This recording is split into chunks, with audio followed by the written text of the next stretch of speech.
Okay, so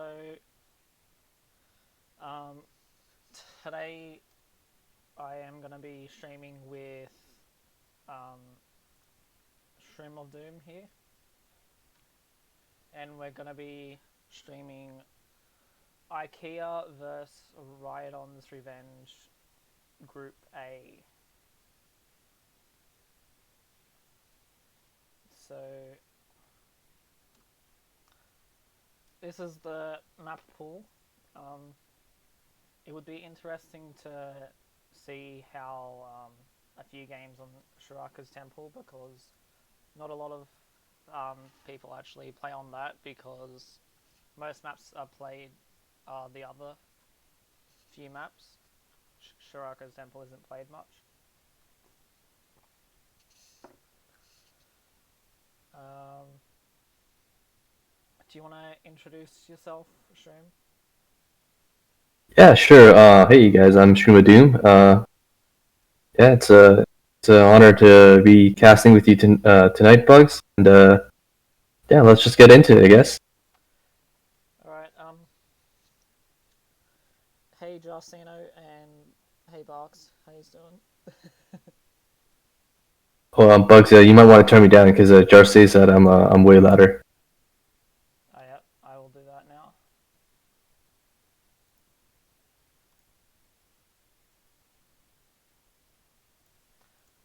How's that? Is that okay? Yeah, Jar, give us some feedback, man. Test.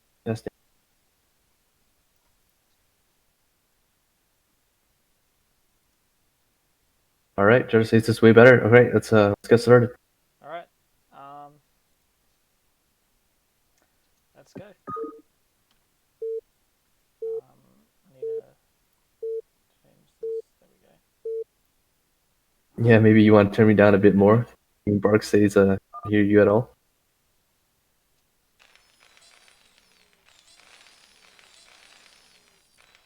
Can't hear him at all, Shroom. Lol.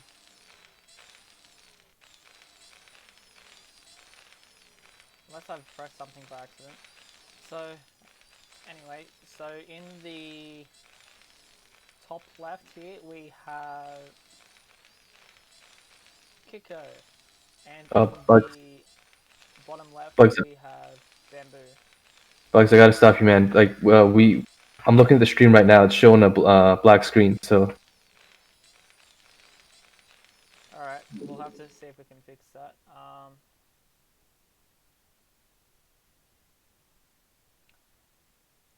Oh, hang on. I think I know why. Lol. Alright. Um, so I forgot to add um, game capture. So,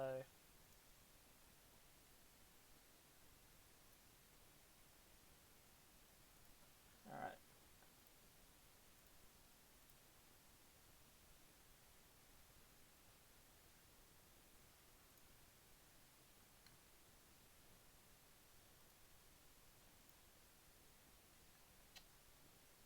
How do we change what? How do we select what game it is?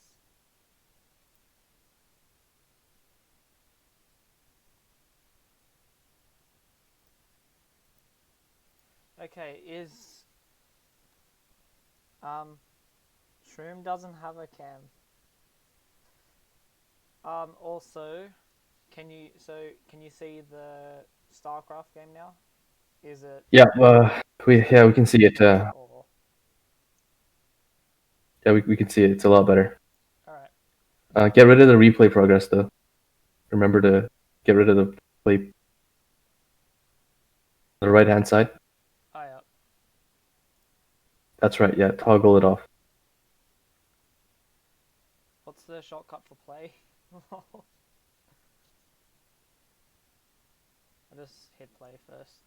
Yeah, just Yeah. Okay, so let's redo this after all that. Um, top left here we have Kiko playing the blue Terran. In the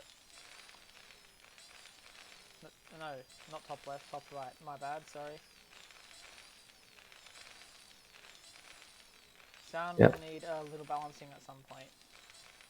Might try and It's alright. record after this. So in the bottom left here, we have Bamboo playing as the White Terran. Yeah, and this is the tier 1 match. So No, this is tier 0. chill season.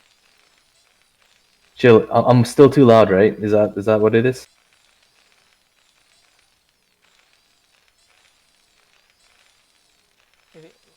What do you mean? Are the like? Is it? Turn me down, bud. Or turn No, yourself it's up. too quiet.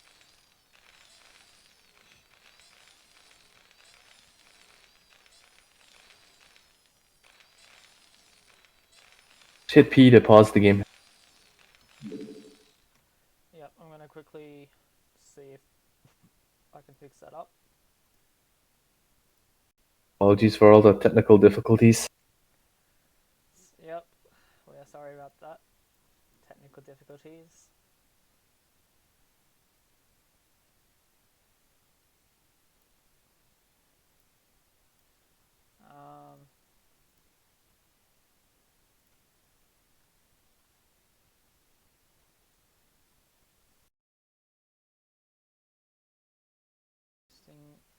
Testing.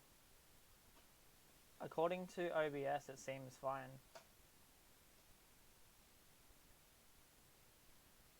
Yeah, you gotta turn me like way down. Alright, let's see that then. I've got you on 78% now. Okay. Alright, how's that? Increase I'm still loud. Like I can hear myself on the stream. I can't turn my mic volume up any louder. That's the problem. Alright, just turn me down a little bit more. Maybe to like 60. You're on 68. Should be alright, hopefully. Alright. Let's continue this. Alright, it's the best we're gonna get, okay. so.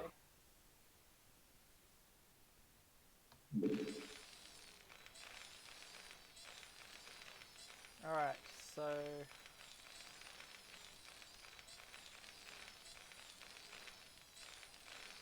is that gas before racks?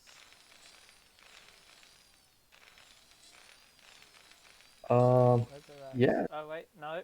There's a racks on the left hand side here. Right hand side, my bad. Yeah, so yeah, looks like Bamboo's thinking of putting on some pressure. So he has got a racks proxied closer to space. I have seen this style. Usually you go through like 3 Marines with it, and you can see Bamboo has queued up 2 more Marines. So he's probably gonna wait for all 3 before trying to bust up the ramp. I think Kiko should be okay though, as long as he has 2 Marines and an SCV on the ramp, which looks like he is going. Wait, hold that thought. Looks like Bamboo's gonna push the queue. Yeah. Is this like a variation of BBS? I don't know too much about Terran. It's just early pressure. I think Bamboo kind of like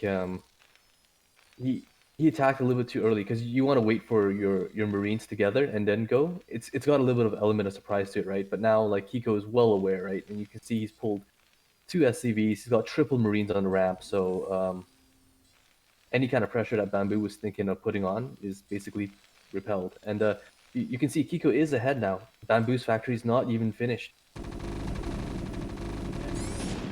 Cool. That's a good SCV snipe there. Yeah. Might be able to snipe the second SCV there. And we've got vultures out now.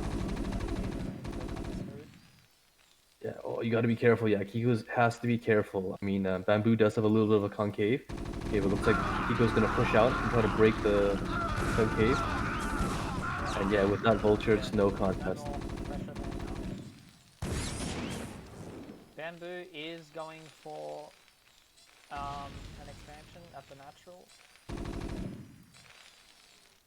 Yeah, that's standard. Looks like Kiko was actually trying to go for a starport, but he canceled it because he saw Bamboo's like barracks floating in, so that is why. So he does have the machine shop hat on, so he will be going siege tanks. But I don't know, I'm a little bit concerned for Kiko, right? Because it doesn't seem like he really capitalized on his early gains. You know, I mean, he is going to get expansion now, but you can see Bamboo is coming across the map with 2 vultures right now, and oh, if he snipes his 1 vulture, he can do a lot of damage. No problem. Yeah, he had a slight window, but Kiko's tank came out just in time to repel the 2 vultures, so he's going to be completely fine. Yeah, Well, looking at the game now, wow, we should Bamboo hope going so up to anyway. Should hope he should very be good. fine. I think Bamboo's gonna need to get this Rax out of here as well before it starts burning down. Save it. Yeah, he should. I mean, he's seen all he needs to see basically in the base. He should probably put it above Kiko's natural. At the same time, Bamboo. Look at Bamboo. He's going up to 4 factories. 4 factories. I mean, feed is on the way for the vultures, so it makes me really think that he's gonna go for some kind of like run by when he gets like vultures. Could be, Uh, definitely. yeah. This is actually There this is is a gonna tank work. moving across the map as well. Right. Well, actually, 2 tanks. Second tank coming on the way. Yeah, you can see Bamboo trying to like not really fight the tanks, but run his vultures by to do some counterplay. Because the funny thing is, these 2 tanks, like while they do pose a threat, they can't really kill Bamboo. Like the SCVs alone can kill the tanks, but if these vultures run by, it looks like speed is finished. They can kill so many SCVs. So the bottom line is Bamboo will kill all of Kiko's SCVs before the tanks do, right? But look at that 1 tank on the ramp. What a hero! He's blocking the ramp. So It's great. That one tank. Oh, this tank here had 4 SCV kills. right, but you can kind of see though. Like look at their worker supplies. It's 28 to well now it's 30 to 23. So you can see that Bamboo's vultures were much more efficient in clearing out the mineral lines than Kiko's 2 tanks were, right? And look, we have another run by with vultures, picking off even more SCVs. Oh, almost got that SCV. Another hit would have been gone. Mine upgrade just finished now. Oh yeah. I think is it Agek? Can you pronounce the name of the guy in the chat? I can't pronounce the name. Zagek. Yeah, Zagek. We were trying to fix it earlier, but unfortunately, having some issues right now. I think you already turned up all the way, right? So you basically, yeah, unfortunately, can't get any higher than that. Ooh, that was a good mic. I'm getting a new mic on Tuesday, most likely. So hopefully I don't get any problems after that. So at this point, I do think Bamboo is solidly ahead. He has advantage in both factories and in workers, and you can see these spider mines. They will contain Kiko forever. Like Kiko's academy is almost done, so he will have comsats. But I mean, these mines are buying like Bamboo a great amount of time, and you can see, Bamboo knows this. He knows that Kiko has built up a tank force, so he's gone triple machine shops in respawn, along with siege mode, because he knows he's got to get these tanks out ASAP. Yeah, true. Yeah, and he's going to be able to do it. It's getting researched by both players. I think Kiko's gonna finish siege first. I think. Right, yeah, Kiko will finish siege first, but ooh, he's got to be so careful. Sending that 1 marine forward.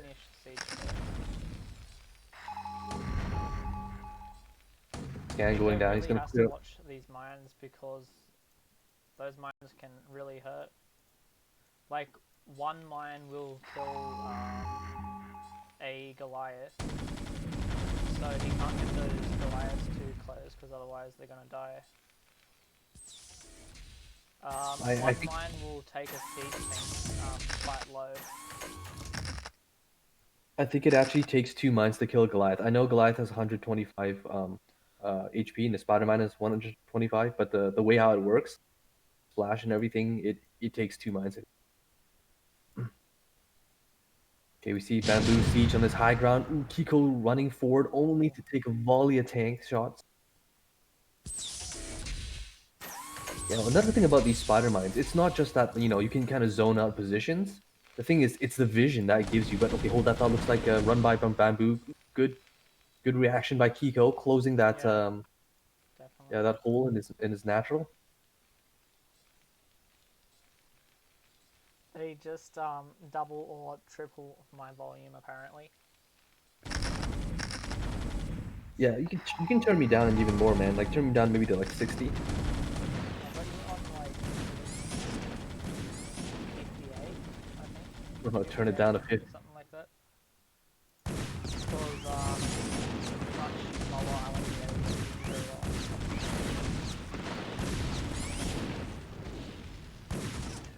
Wait, an attempted break from Kiko on the left side of the map. Good run by as well from Bamboo, clearing out Definitely, those. yeah. Well, even if you Looking don't at get like. this, Bamboo's quite far ahead as well. Right, yeah, like Bamboo is definitely in a great Yeah, position. Yeah, what I was trying to say earlier is that like even if you don't get a lot of like SCV kills, the fact that he's like forcing Kiko to continually pull his SCVs, that also causes a little bit of a mining loss. So,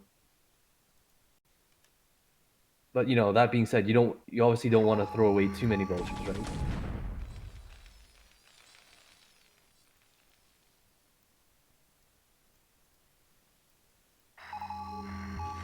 Yeah.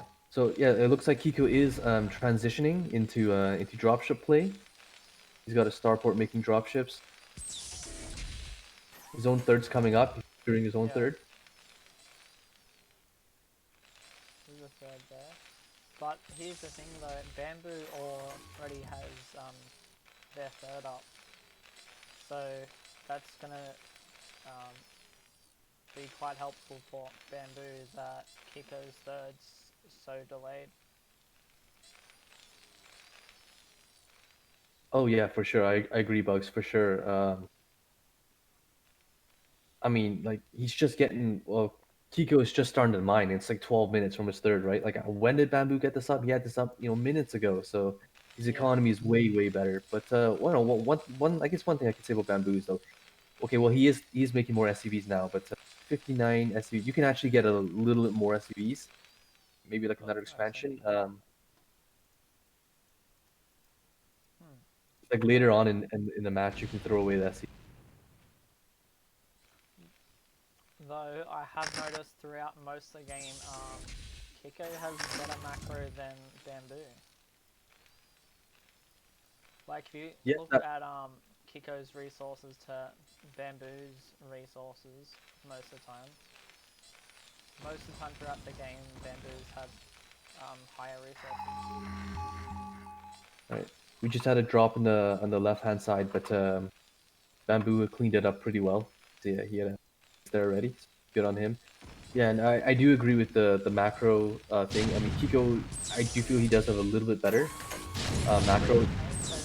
Attacking the SCVs. Yeah, in the main, yeah. Yeah, But, didn't get well, hit again, though, which is good because siege tanks do I think it's is it 50% damage to small units? oh, I'm not quite sure to be honest. I don't know the exact number. Because siege tanks do explosive damage and explosive is 50% per small unit. So that means it takes a siege tank 2 shots to kill an SCV in siege mode. Right, yeah. I do know it takes 2 shots to kill an SCV, but I don't know the exact percentage, right? For explosive. The yeah. Well, anyway, Bamboo going off. and The, Kiko are both taking a fourth at close to the same time actually. well, Bamboo's actually taking a fifth at the same time on the left-hand side, so he retains the economic edge. Although he stopped producing SCVs at 58, so a tad under saturated for as many bases that he Yeah. has. And Going off what you were saying earlier about Kiko's macro, yeah, I do like it. Even though he's been economically behind for most of the game, you can see his supply is actually up on Bamboo, Yeah. which again, yeah, reflects his macro capability. It's a really, really good play by Kiko. Like, it looks like that Kiko is actually ahead now. Yeah, Kiko, yeah, is up in supply, and Kiko has a healthy amount of SCV 67. That's actually what we want to see from Bamboo more than Kiko, right? And again, I know, like SCVs can eat into supply, but once you really start getting a lot of bases and we move into the later game, then you can think about throwing away your SCV, but not at this stage, right? You really want Yeah, true. 70 SCVs. And yeah, if you go over to Kiko's base, actually, you can see he has got the physics lab attached to his science facility. So it does look like Yeah, he is, yeah. We are gonna yeah, see battle cruisers this game. yeah, battle cruiser operation, or he's thinking of it anyway. Okay, we got a drop at the 12 o'clock from Kiko and Bamboo, but Tank's already in close position, so I don't know how much damage he'll get done if he thinks of running him in. Looks like he's just gonna mine up the top left. Yeah, there is a lot of tanks here as well. So, and there's not much SCVs at 12 o'clock either. So it's probably not worth running the vultures through there. Right.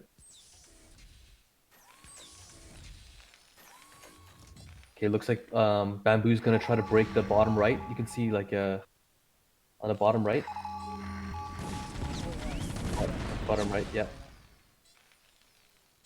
This is actually huge if he can deny. Well, he doesn't even have to attack this base that he's trying to go for, as long as he like keeps like Kiko off like the, I don't want to say it's like the 5 o'clock base.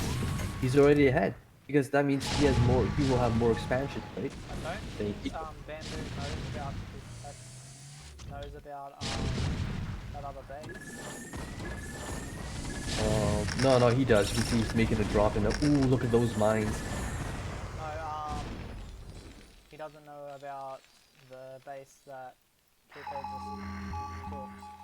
Because if he just goes up that ramp, right, and takes out that CC, that's wasted 400 minerals plus the SCV, so that waste 450. Yeah, definitely for sure. Yeah. This can actually come back to haunt Bamboo because with dropship, Kiko has the mobility edge. Okay, but okay, again, hold that thought. Looks like Kiko is gonna try to break Bamboo's position here, and beautiful timing with his dropships and ground army. He will clean up that I army. have to agree. So this means that actually Kiko is now back in the game because if you look at the how the expansions are split, you know they're quite Yeah. even. Wait, hold on. Bamboo's trying to make an attack. Ooh! Far out. The amount of the mines where that killed those tanks was insane. That was pretty good. Yeah, but well, I mean, unfortunately for Bamboo, his attack did not really work. And you can see, yeah, Kiko retains that position, right? And I mean, it's so important to retain like positions on in TVT. You know, uh, it's this matchup so much like a chess game, right? So the positions are what really will win you the game because they allow you to secure the expansions, right? Yeah, true. Okay, well, looks like we have a 4 dropship like a fleet from Bamboo heading toward the Yeah, bottom right. just seen that. With only 2 turrets out of position and a few mines, I don't think he'll be able to hold this. Oh, those are good mines.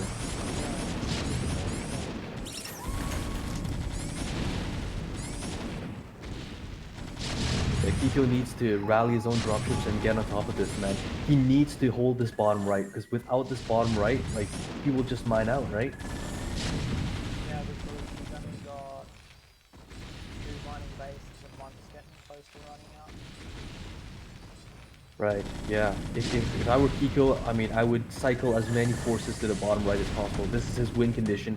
It looks like he will again reestablish the position on the bottom right, but he's already lost CC there. And to make things worse, look at Bamboo. Now he's going to hit the command center right below.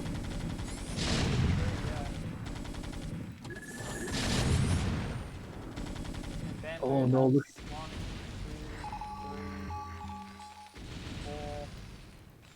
Still has 5 mining bases with 2 of them that are about to run out. So we'll be down to 3 mining bases instead. But Right, and Kiko's only got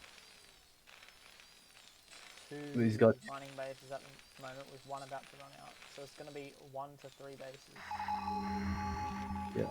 And I mean, it's not. It's again, it's not only about like the amount of bases that it's about like the bases that each player can take.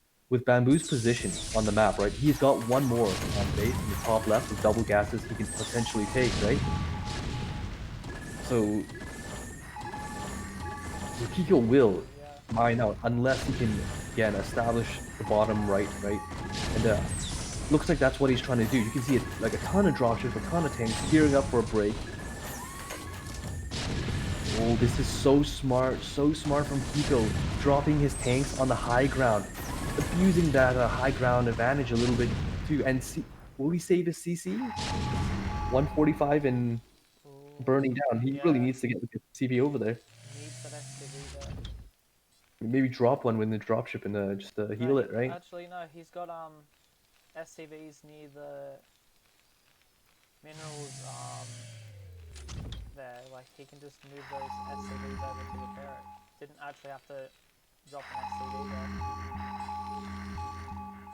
Guess he didn't notice, but yeah, good on Kiko. He does save that command center, and looks like he will. He's thinking of breaking the bottom right position from Bamboo, so he will. I think he will reestablish this bottom right position, at least for now, anyway. Yeah, we'll see what Bamboo can do. Bamboo does have 6 dropships though, and he is loading up. So yeah, I haven't seen any battle cruisers yet either. Yeah, like Kiko, he got the physics lab, but honestly, I don't think he should be making battle cruisers. He can't afford it. You know, his economy is just not strong enough. Staying on dropships would be more prudent for now, I believe. Look at that on the bottom right, abusing that high ground again, right? Getting that smally. I also want to point out that Kiko does have 2-1 versus Bamboo's 1-1, so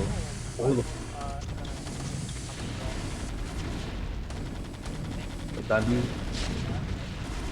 No, Bamboo's gonna win this fight. He's got more drops.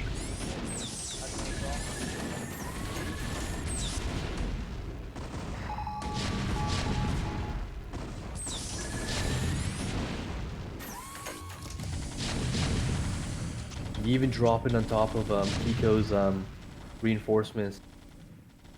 This looks really bad. With Bamboo in control of one of the bottom right bases, there's no recovery available, you know, for Kiko. I don't see a way out of it. You can also see, like, you know, the bank of Bamboo is 4 times as much as Kiko's, right? So I mean, I don't want to call it yet, but it really does seem like we're just waiting for the end, right? We're just waiting for Kiko to slowly mine out. He's basically on like 1.5 base. You know, the 12 o'clock base doesn't really count. It's always halfway gone, right? So he's on 1.5 bases. Yeah. Not looking good for Kiko. His gas income isn't very high at the moment either. Yeah, that's another thing. Okay, like gas is so important in TVT, right? All the factory units, all the starport units, they all require gas. I mean, such a gas intensive ship. Ooh, look at that! Look at the bottom right! Look at the bottom right! Kiko has re-established the base on the bottom right. So, yeah, which is looking good. But you know, Bamboo is flying around with what? He's got nine dropships, but looks like he's gonna do a doom drop in the main. Okay, well, hold that thought. I guess not. I thought he was gonna do a doom drop in the main, but looks like he's just gonna break his position and establish it.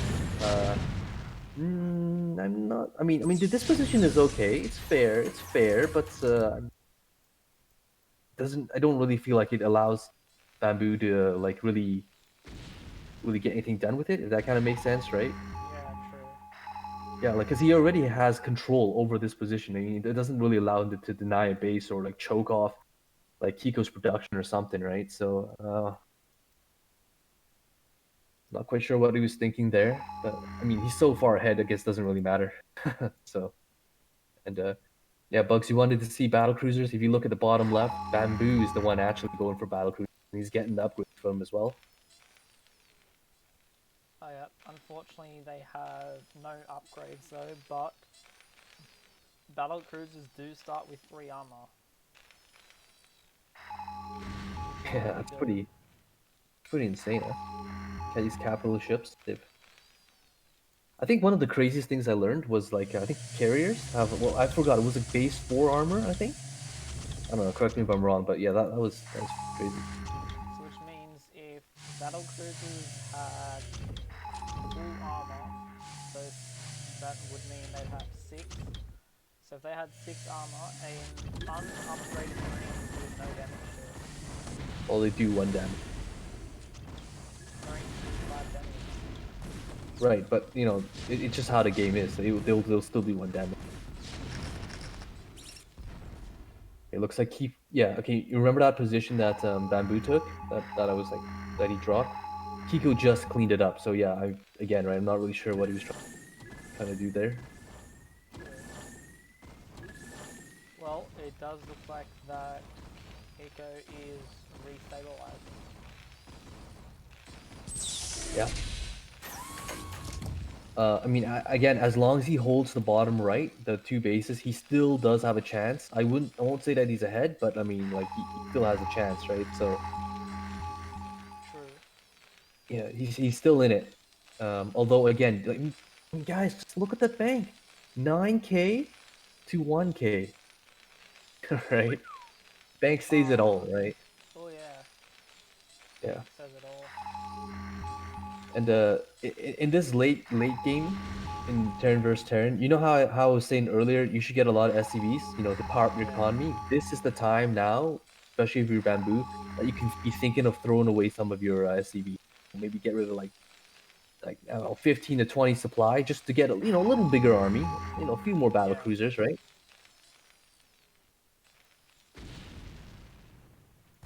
Oh, look at this drop on drop action. Yeah, Bamboo cleaning up the Kiko's drop, but you know what? Bamboo does okay. Here's one thing, okay. If you're gonna go this mass dropship style in the late game, you don't really want to be dropping pure tank or vulture, okay? You want to actually tank Goliath, and this is a great illustration of what happened.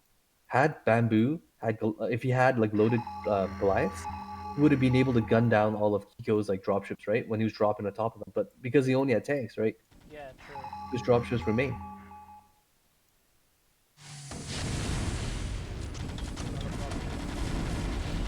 Yeah. Kiko's got the right idea. Tank Goliath, that's what you want. Definitely agree there. Who's ahead in upgrades though? So Kiko's got this is 3-1. Bamboo's up ahead. He's got plus uh, 1. yeah. Look at the attack on the left-hand side. Kiko finding a little bit of a weakness. Gonna try to assault that left-hand side base with dropships coming in from Bamboo. Will they be enough to clean up the Kiko's? No, actually.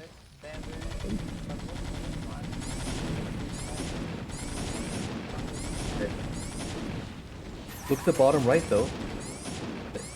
The air fleet has arrived, and Bamboo using his battle cruisers to clean out Kiko's bottom right. But a beautiful Goliath drop, man. Look, Goliath drop gunning down the battle cruisers. Wow, and Bamboo has just lost. Right, he has just lost all his battle cruisers. Wow.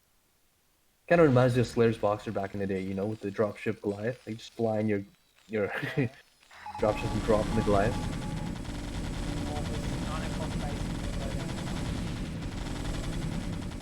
Right.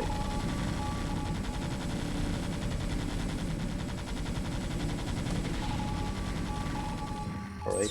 you look at the bottom right, we have like 7 dropships coming in from Kiko. It looks like he's gonna make like a doom drop into Bamboo's base main. Look at Bamboo's main Far dropship out. coming in from Kiko. Oh, intercepted though, intercepted by like Goliaths and battle cruisers. And Wisely tries to pull out, but there already are turrets. Oh no, this Kiko's gonna lose. Right, he's gonna lose a lot of his dropships.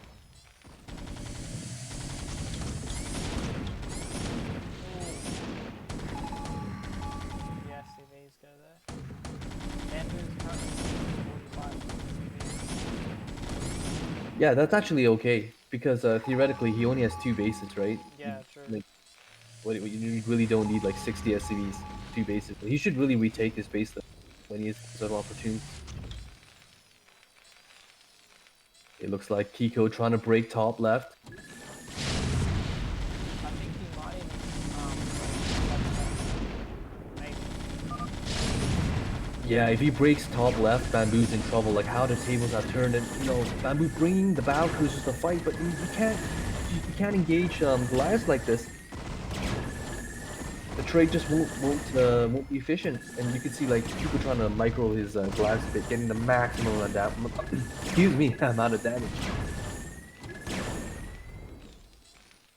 That was a bad trade, I think. Yeah, I mean Kiko really getting the job done with his dropship. The thing is like Bamboo is actually going to be starting to run out of money, at this point, right? And look, huge attack, 12 o'clock from Kiko, sending those SCVs to soak shots. And yeah, like Bamboo is actually his economy is actually going to grind to a halt if Kiko keeps this up. I mean, if you look at the bottom right, I mean, I've been saying this all game long, but like. It's due to Kiko having control of these 2 bottom right bases. Yeah, These true, bases are definitely, allowing I him to agree. stay in the game.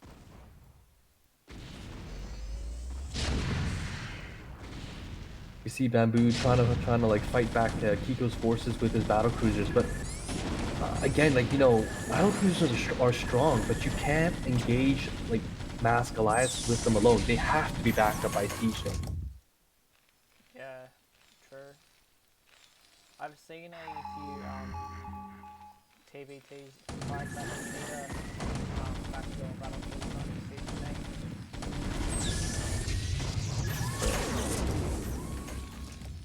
Bamboo bringing a ton of forces now.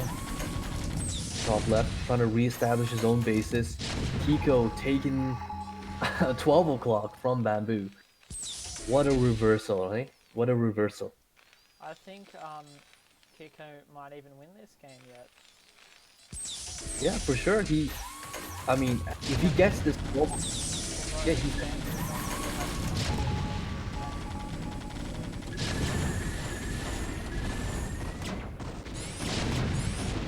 again, we see like Bamboo trying to fight Kiko, like straight up against the Goliaths. I mean, he probably will win this fight, but it's not cost efficient, right? And you can afford these trades when, you can afford these trades when you're ahead in the economy, but you gotta also think, like, I mean, Bamboo's on 1 base now, right? Yeah, Can you be?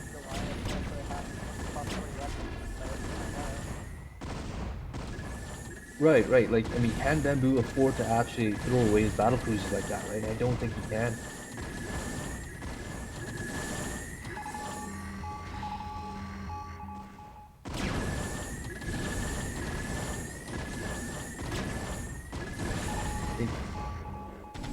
I think he's done it. I think Kiko has done it. I mean, I shouldn't have called it. I thought for sure Bamboo had this game locked down, but Kiko coming out with some great dropship play. His dropship play is what really saved him.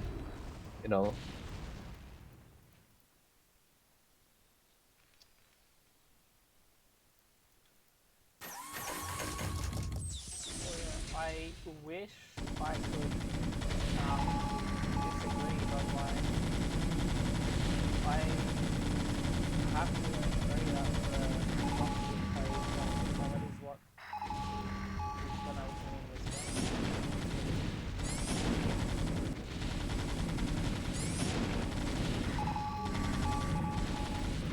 Yeah, Kiko moving in. If you look at the top left, he's moving in with a ton of tanks, sieging Bamboo's last mining base. Bamboo trying to bring up some, reinforcements to try to stop it, but I mean the damage is done. 13 SCVs left. Okay, when I said throw away your SCVs earlier, I didn't mean down to like 9 SCVs now, but um, Yeah, far out.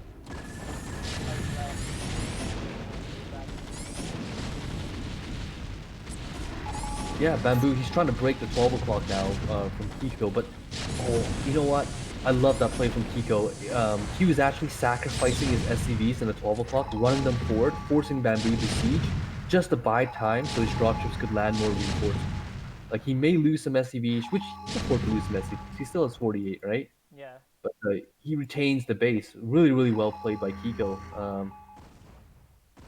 definitely, yeah. Yeah, I don't know what Bamboo can do at this point. Actually, he still has a bank. He still Yeah, has true. He 5K. still does have a bank. But I mean, unless he manages to reestablish 12, reestablish top left, reestablish mid left, right? He's just gonna mine out. It like the fact is, Kiko has he's got 3 mining bases, right? While Bamboo has none. So Bamboo has to use push, otherwise basically game. yeah, I get what Bamboo was trying to do. He was trying to maybe like go into Kiko's main, like try to break him and sit on top of the production. I mean, that's definitely one way you can come back, right? You're on top of your enemy's like production. Doesn't matter how many bases they have. You can't build anything, right? But Kiko, I don't think that's gonna happen. I mean, Bamboo's now he's gonna break, yeah, he's gonna break the middle as well, but he's gonna break the middle. But I don't think he'll be able to get up into Kiko's like base, right? And Bamboo, that is. Yeah, he's got too much stuff there for Bamboo to kind of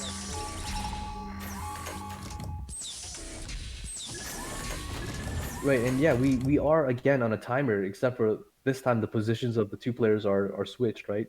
The longer the game stretches out, the better Kiko will get due to the fact he's mining. Stronger his position is, but yeah, we really have to see what Bamboo can do.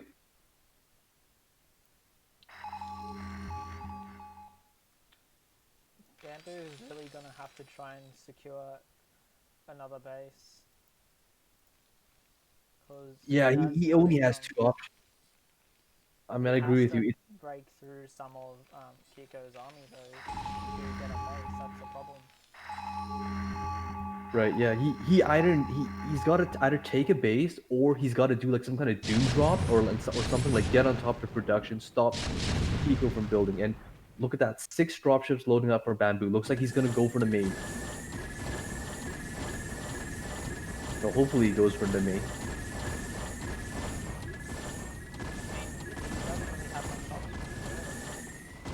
Right. And yeah, we do see a drop right on top of Kiko's factories. And this time Bamboo has dropped Goliath, so that's good.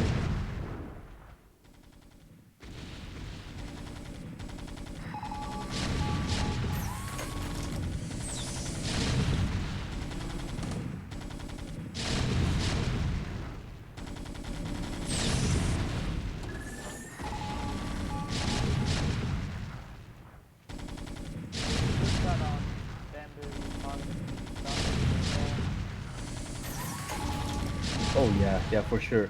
Um, it. I mean, if Kiko loses his main, I mean, it's pretty hard to like rebuild your factories, right? I mean, they cost a ton of money first of all to build.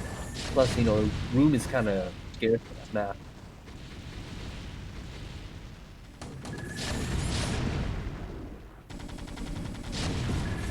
Okay, looks like Bamboo's gonna try to take top left. Oh, he kind of fumbles it though. He loses some of his dropships before they can drop. Might not even clean up this. Might not even- Unlucky. yeah, very unfortunate. you know, at least Bamboo, he can mine a bit in the mid left. You can see his CC's floating up there. Or actually, I think he's just gonna go and take top left, sending some units up there. But again, this is the end of the line, though. I mean, Bamboo has used up basically all his resources, right? So he needs to get going ASAP, or like start mining ASAP. He only has 9 SCVs though. I don't even know. Right. Well, he can always float his. He's got 2 more CCs he can float, but I don't know. I mean,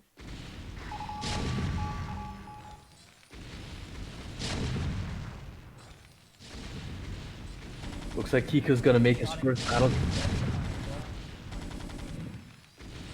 I mean, it is a little closer, but I still think Kiko.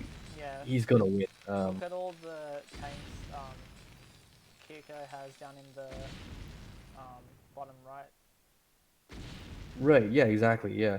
Yeah. I mean, Kiko still has like, you know, somewhat of a formidable army, right? And the one battle cruiser coming out from Kiko, I love it. It's gonna clean up the army in his main.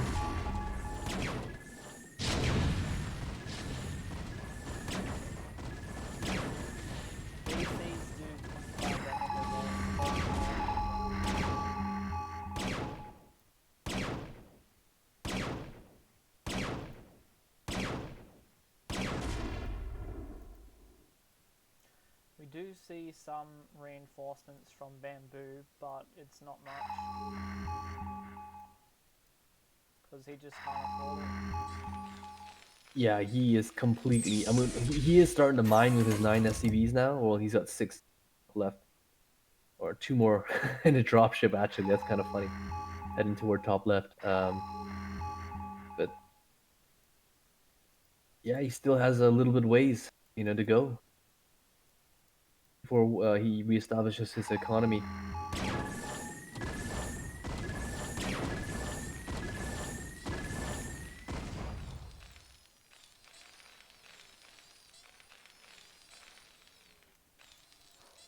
This is a very tough game, I think. It's been very back and forth as well. Right. Kiko's actually making a move. Look at the bottom of the map. Oh yeah? Got a Congo line of tanks led by one Goliath. I think he's probably gonna try to choke off. It's gonna hurt Bamboo a lot. Cut the production off. Exactly, yeah. Oh, looks like he's just gonna go right into the main. If he goes right into the main and gets to top that production, it will be GG. I don't think Bamboo can back from it. Like you can see Bamboo's bringing back some of his own tanks, but they're out of position. True. Bamboo loading up his tanks in the dropship. Good thing he saved his dropship, man.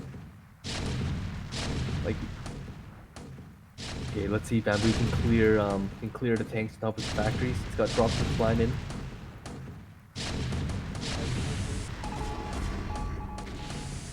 Yeah, it's do or die. Like if he can't clear it, he's in big trouble.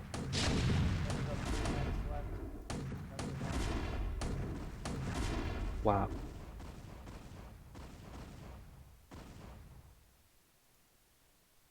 He manages to clear it just. Yeah.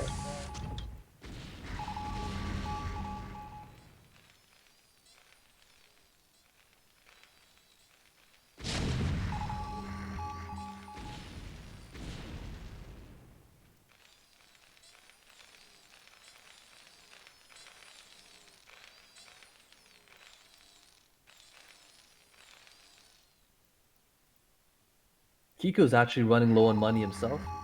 Bottom right has sustained him for a while, but he is mining out. So basically, the only places in the map left for the money is 12 and the left-hand side map.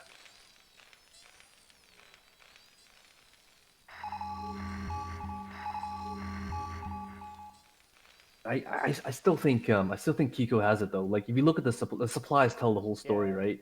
definitely. He's so far ahead, 163 to 74. I mean, Bamboo's getting work done. Like don't get me wrong. Like he's getting work done with what he has, but I don't know if he can, like come back, this is a pretty big gap in supply, right? So Yes, that is true, but like it is possible for bamboo to come back, but the likelihood is really, really low.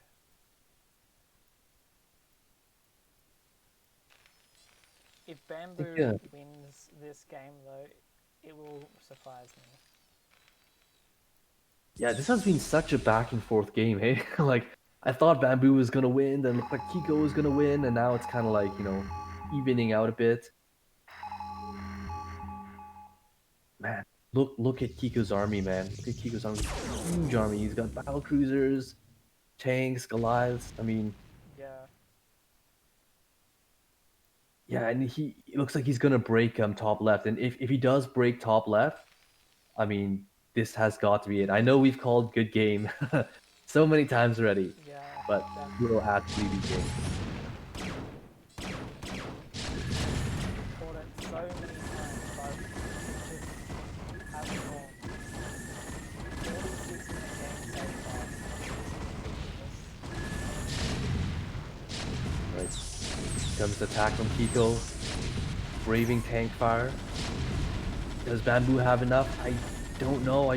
Looks like he won't have enough. Looks like, yeah, Bamboo crumbling under the weight of Kiko's tanks and Goliath. And just like that, the top left is exposed. And Kiko's done it. He's gonna take top left for himself probably, and Yeah, it will be game. that's Yeah, it. good game.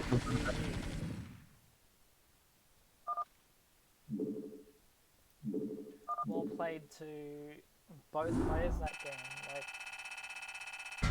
that was close most of the way through, I reckon.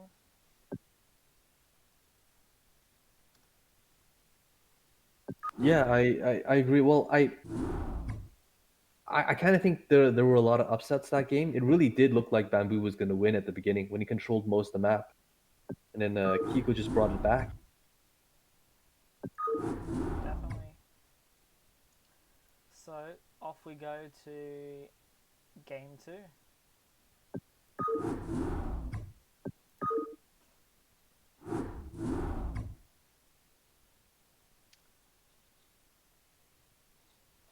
Game is up. So do TBTs usually go for this long because you play Terran a lot more than I do. All I can say about that is I hope not. Yeah, I mean TVTs they do tend to be on the longer side, right? Cheese withstanding from either player. Uh, there's nothing really to say about it. I mean, it's I mean you either like it or you don't like it, right? Personally, I know a lot of Terrans don't like to play TVT. I'm not a big fan of it myself, just because of the length. But it can be fun to watch, you know. Yeah. All right. Let's jump into the next game, and this is going to be played on Polypoid.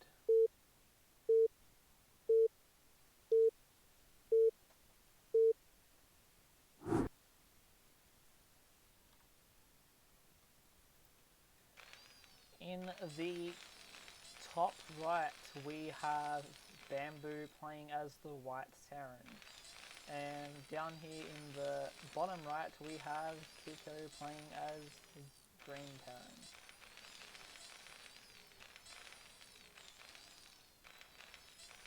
Map will be Polypoid. Unfortunately, you know how Bugs you were talking about, like, do TVTs usually go on for 40 minutes? Yep. Unfortunately, Polypoid is one of those maps, man. It does, it really does favor like longer play, unfortunately, and so yeah, we'll just have to see. I mean, again, not that it has to be long. Just the map just favors.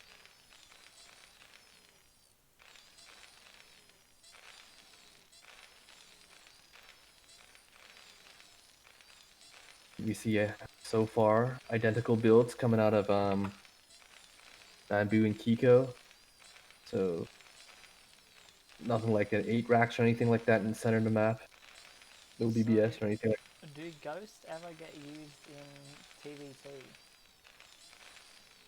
Yeah, for sure, Bugs. Well, I mean, obviously it's not common, but yeah, they definitely have their use, definitely have utility, especially in the Yeah. later game. Lockdown is a really good spell. Like, nuke is a very powerful spell or ability, but the problem with nukes is it takes time for it to come down. So during that time, like, say you're trying to nuke their army or something like that, they can just move their whole army, or because of the amount of time it takes, say you nuke your opponent's base, they can kind of just scan it and then kill the ghost before the nuke goes off. Yeah. The funny thing about the nuke is that I think the nuke it can be considered a spell, but it can also be considered a unit because the nuke actually takes supply to build. Yeah, true. It's really unique in that sense.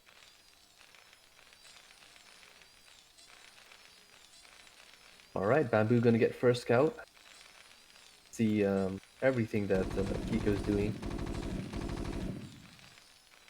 Most importantly, he was probably trying to take a look at the gas.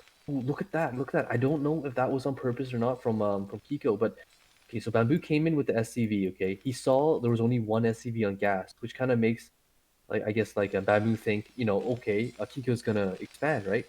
He's only leaving one on gas, but immediately after the SCV leaves, Kiko put two more back on gas. So are Kiko like gonna think of doing like a two factory or something, or like a one Could factory be, raid? yeah. So yeah, if you go to Bamboo's like Bamboo's base, you can see he's playing standard, right? He's gonna get that expansion, right? And he's only has one on gas, so he's gonna put two more back in gas once that command center goes down, or he Someone should, in right? the chat also said that the nukes cost a lot of money as well. Yeah, they do. I don't recall, but I think it's like 200 for a nuke. I think so, yeah. Minerals, yeah. Yeah, look at what Kiko is doing. He is doing it. He's doing one factory starport. Is this a variation of 111 or No, not really, because I mean, 111 is more of a turn versus Zerg strategy, right? Ta Tank Wraith, the one that build that Kiko is going, it's a pressure build. You're looking to get some damage done the early game with, especially with your Wraith. You know, you can catch Bamboo off guard.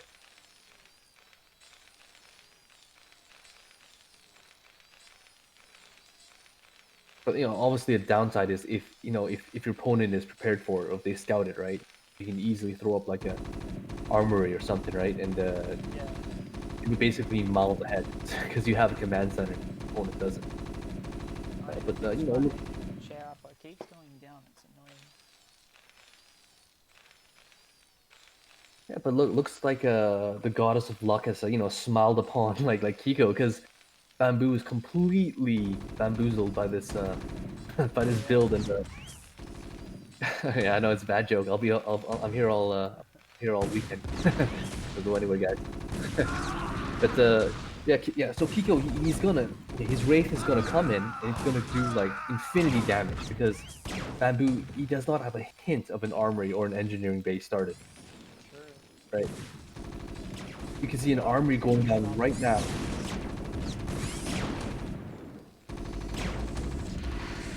But you know what? It's gonna be ages. It's gonna be ages before like Glad can pop out, right? And Yeah. look at that, killing SCVs with his tank and Wraith combo. Oh, I love this positioning from Kiko, his barracks, man. I've had this done to me before by Mars. Like, it screws up your rally so badly.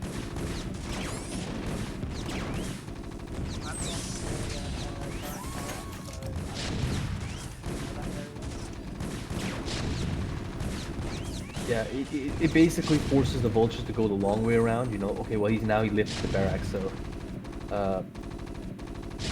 But yeah, especially in vulture versus vulture battles, if you do that, it's so effective, right? Because it really, really does mess with the pathing. You know, blue war pathing's bad enough. Looks like Kiko's in a pretty strong position at the moment. Yeah, but Bamboo is going for a run by with his vultures. But dude, look at Kiko is so good. He's already got one tank sitting on top of the ramp, so it's gonna block like the vultures from getting in. Look at that. And the thing about tanks is that like their armor is so good. Like vultures do like no damage. Like, look at that. That one tank stopped like 6 vultures from getting into the main. So yeah, like Kiko is so far ahead right now. Yeah, far out.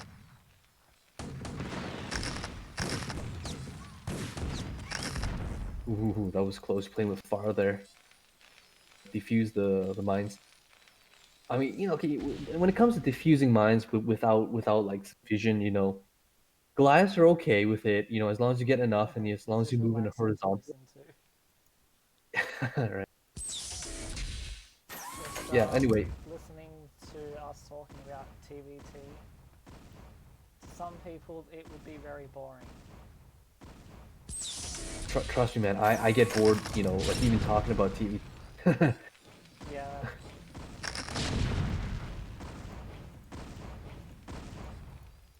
Okay, yeah. Anyway, what I was trying to say about like fusing mines is that yeah, you can do it with Goliaths. You can do it with Vulture and Goliaths, kind of like you get like a Goliath to trigger the mines, and Vultures will shoot like the mines. But what you don't want to do is like try to defuse mines with siege tanks because they fire so slowly, right? This barracks might be killed here. By the rate.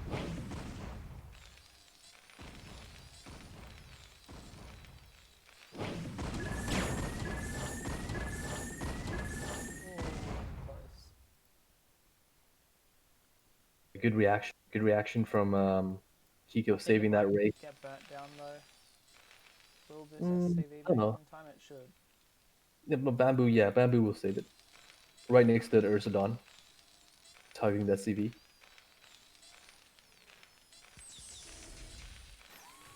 So is there any music that anyone wants me to put on the background? Cause that way you don't have to just listen to us talk about TVT the whole time.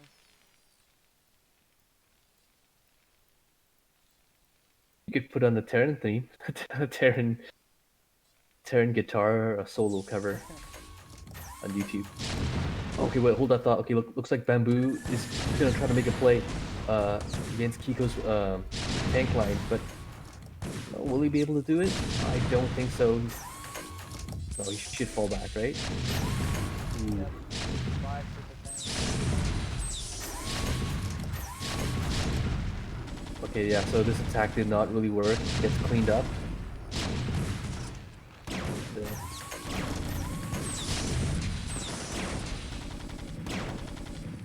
Yeah. Well, it looks like this game is actually right.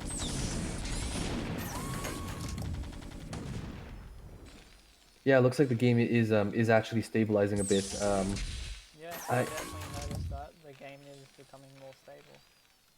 right. Kiko can try to make an attack after mopping up Bamboo's attack one-handedly, but there's also an element of kind of like of the unknown, right? Like what if Bamboo, he's remacroed another army, right, and all that. You just don't know, right? I mean, he has scans, but he's got one scan. Bamboo So is trying to take the third as well, but he gets spotted out by the road. that early Wraith getting so much utility, right?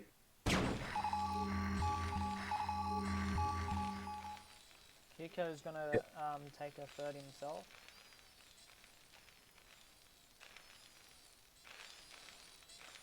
I shouldn't really be assuming gender either, but anyway.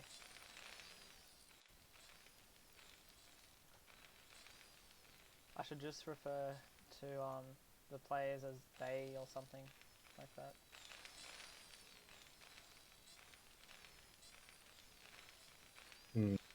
think Kiko's trying to make like some kind of like push toward Bamboo's third. He's gathered like a couple tanks in the middle of the map, vultures. Yeah, he's going the long way around as well. Definitely looks like there's a plan to attack third. If he manages to like cancel this third, he'd be in a great position. So it looks like he will be able to. The command center does not finish on time, unfortunately. Float away. He's got a speech.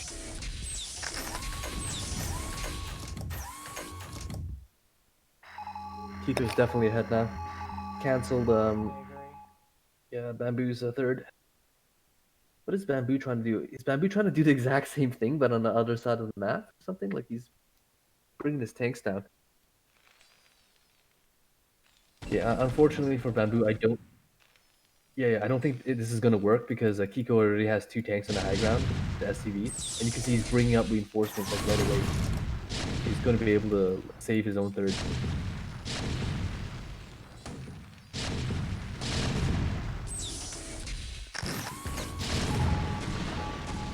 Maybe. Kiko's got high ground.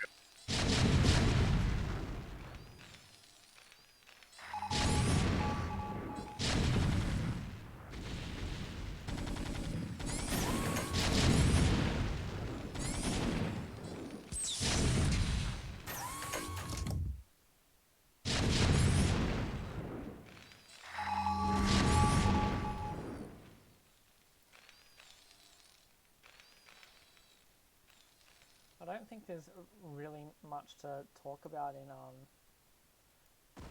TVT now because like most of the time we're just repeating the same stuff because it's just mech versus mech every time pretty much. Top. Unless you go like some cheese plays and stuff. Look at Bamboo's natural. There was a drop going down. 27 SCVs. Yeah, I think. 20 SCVs difference. Yeah, Kiko's in a great spot, but you know, it's kind of like I don't want to call it because because the last game it was Yeah. so back and forth. Yeah, and again, the thing is that this map just I know I sound like a broken record, but because of how the map is, it really does favor longer TVTs. I mean, okay, well, it looks like Bamboo's standing up on top of Kiko's a mineral only third. Actually, this is a great position for Bamboo. A great position. If he can hold this position on the high ground, he can very well kind of like it's almost like a pseudo choke. You can almost like choke out like Kiko's production, right? Yeah, true. And probably force him to go like drop. I don't know.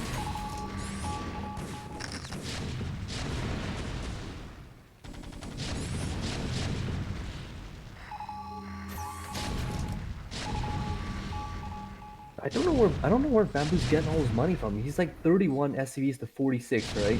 But Kiko's the one who's like out of money. Looks like Bamboo has like continually has high mineral count and he continually can remacro his armies. I don't know why. it's kind of strange, huh? Yeah. Like you think it's the other way around.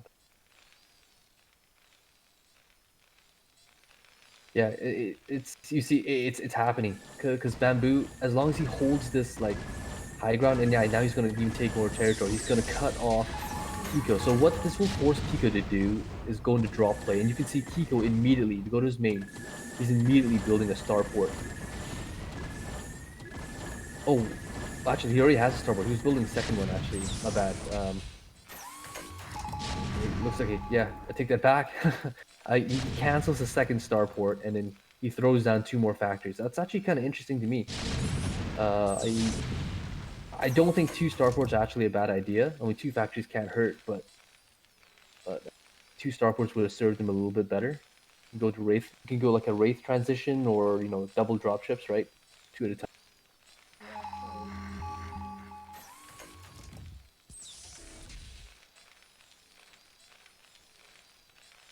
Yeah, true. Yeah, that's the other like thing about like these long TBTs. Like one, you can try to break your opponent just through like brute force. Like two, you can either kind of like use wraiths. Like it's what I was saying. If you catch your opponent off guard with a wraith switch, you definitely can break some positions, right? Because they just don't have enough Goliath with that there. Yeah, and of course the last option, which we've seen last game, it's dropship play, right? Dropship, like run your dropship around, drop on top of position. Kiko has a barracks that is natural that needs to get repaired quickly, because otherwise it's gonna die. Yeah, he's not paying attention. Don't know why he's not repairing it. Ah, here we go. He saves it. He does notice. Good map awareness, Kiko.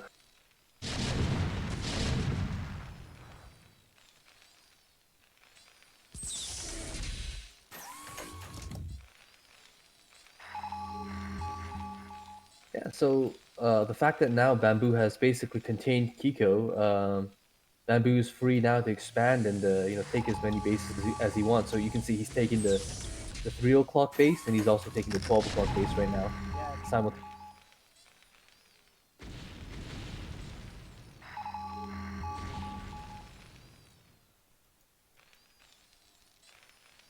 Kiko's only hope right now, I think, is like dropships, right? And you can see he is dropping the 3 o'clock base. See, right, with a tiny one. Yeah, 2 vulture drop. You know what I'd like to see Bamboo do? Because think of it, when you have your opponent cornered like this, you can just go through the list of possibilities. What can they do, right? Even Kiko has revealed his dropship. So I think what Bamboo should do right now is like make like a great wall of turrets all the way around Kiko's like bases, as many turrets as you can. Yeah, that would be not too bad.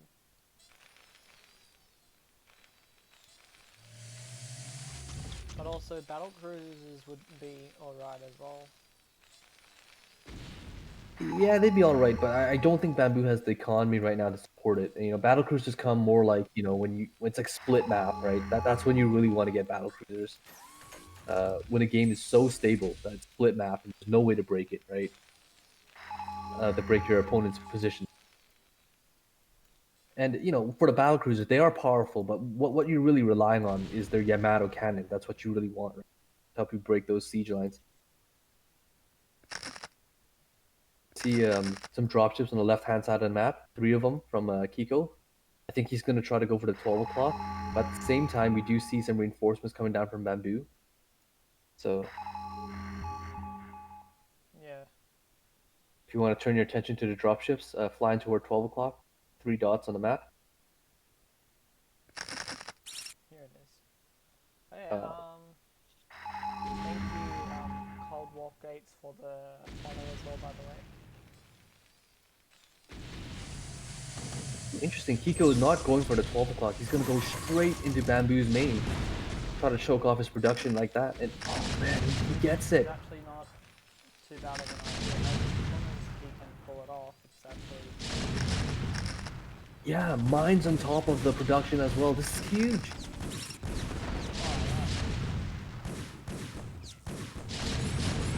Bamboo's in a world of trouble.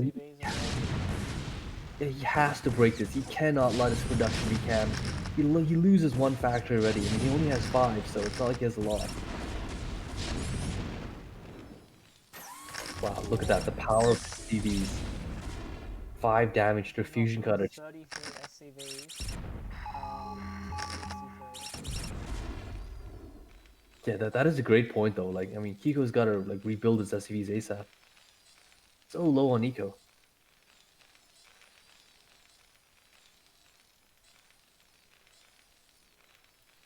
Yeah, like Kiko is like what was he? He's 20. What like was that? Is that like 29? 29 like SCVs ahead of Bamboo, which is something like that. 28, 29, and he's quite far ahead in supply as well. Yeah, that's one thing I noticed about Kiko consistently. Even in the last game, even when he's like down economically, right?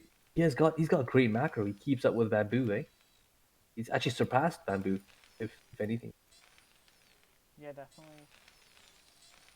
Kiko's got good macro again as well. It looks like Kiko now gonna take the bottom left, abusing that the mobility of his We dropships. are gonna see another drop. It intercepted. This is huge. Oh, there goes a drop ship and 2 tanks. That's a lot of resources lost for free. Right, and like Bamboo's also aware, he now knows that like 3 dropships are on the map. He knows Yeah. roughly where they are, right? So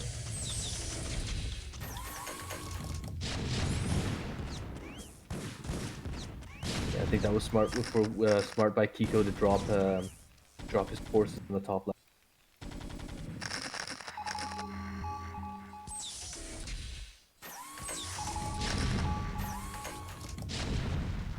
He's getting as much utility out of his units, as much effectiveness out of his units as he can.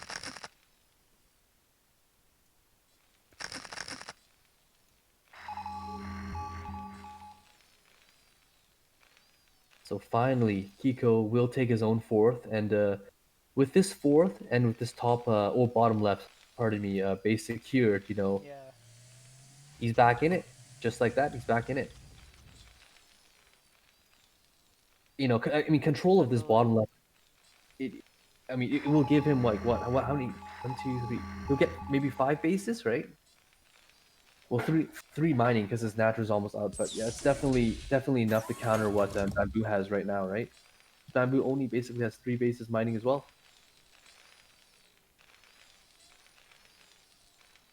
1, 2, 3. Yeah.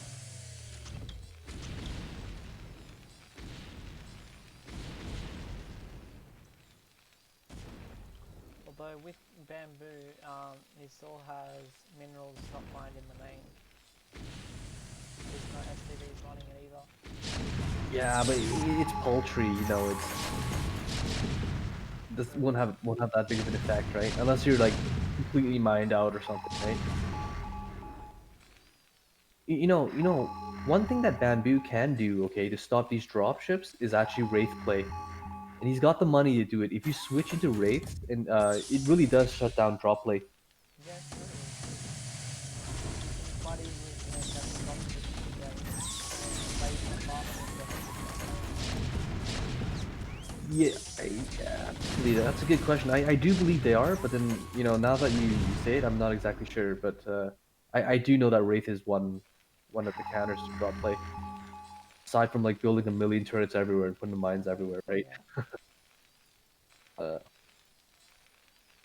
yeah, you know what? I mean, both games, it's Kiko's control of his dropships. That's what's like letting him to come back in these games. Both I positions, agree. Bamboo.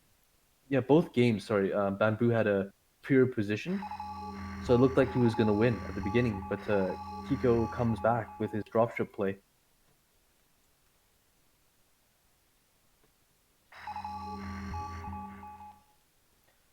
Bamboo is gonna try and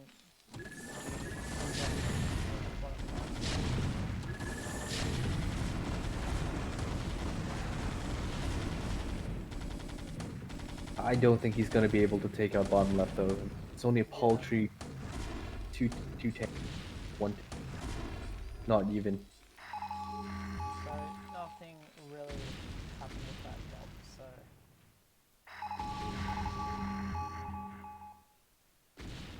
I think Bamboo's planning to try and take no, 9 o'clock. Yeah, I don't know. Could be. He hasn't necessarily been in position, but No, there is a vulture up here that can easily deny it. I think I would like to see Bamboo kind of uh I guess work a bit on his macro, right? He constantly has a lot of money that he could be spending. Yeah, Or true. I mean, 5 factories is you can afford more than 5 factories, right? Positioned at DC right now, or at least go for a wraith switch or something, right? You know, like Kiko is just constantly expanding and like dropping, right? And like, Bamboo's mainly ground-based army it just can't keep up, you know? Yeah, and look at the amount of factory difference as well, which is also why Kiko is able to produce so much more, because Bamboo's only on 5 factories. Right, yeah. Yeah, 5 factories, 1 starport. No, Bamboo's on 5 factories, 1 starport, yeah. Oh, And sorry, yeah. Bamboo's Kiko's on 1, 2, 3, 4, 5, 6, 7, 8, 9, 10, 11 factories, and 1 starport. So Kiko can do a lot more. right. Look at the resources.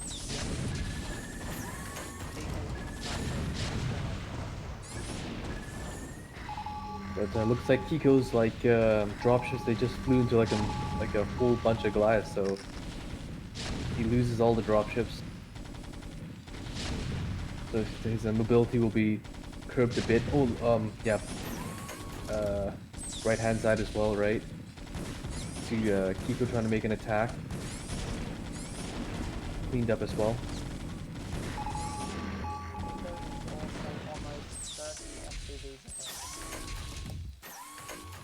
Yeah, That's pretty big. Yeah, that definitely is pretty big.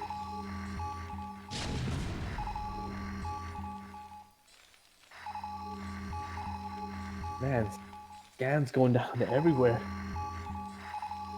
Yeah, I can hear them, but I can't find them anywhere.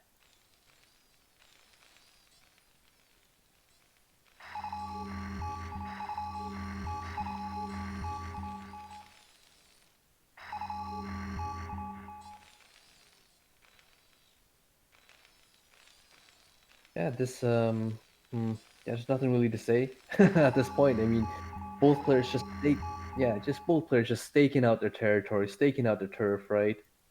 Trying to macro up.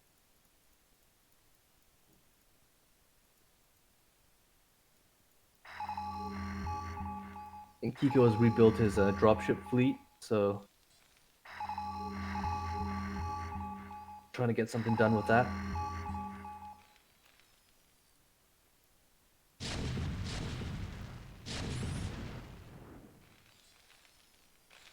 How are the upgrades looking? So it looks like Kiko's got +3 on his tanks, while Bamboo only has +2. Yeah, so in terms of upgrades, Kiko's ahead as well.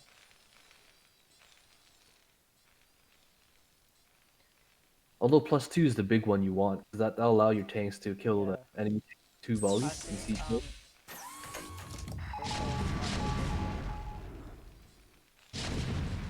like it looks like Kiko's just taken away with the game. Yeah, he's basically island hopping with his dropships, right?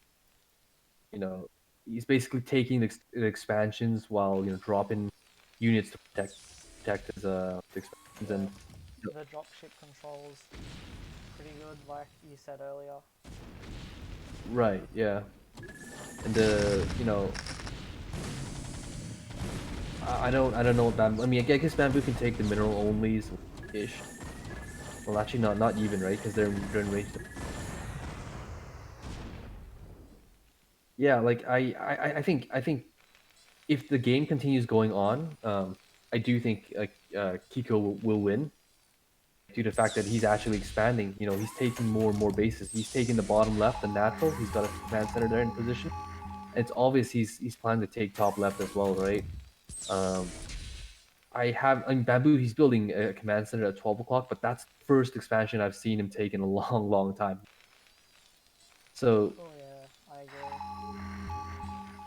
yeah, I just feel like Kiko's dropship play and his like proactiveness on the map is going to allow him to take this game if the game continues on longer.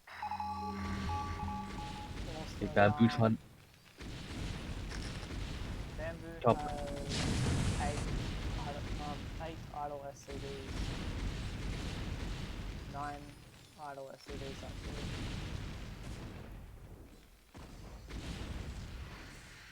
You only have 40, right? You only have 40 SCVs. You can't have them idle. He has 40 SCVs, but 9 of those are idle. So it's also pretty big. It does look like Bamboo has somewhat broken the top left, so it's kind of like, but Kiko is flying more dropships. He's flying like 4 more dropships to the top left. He really wants to take that base. Yeah, you can really see because he keeps flying over to it.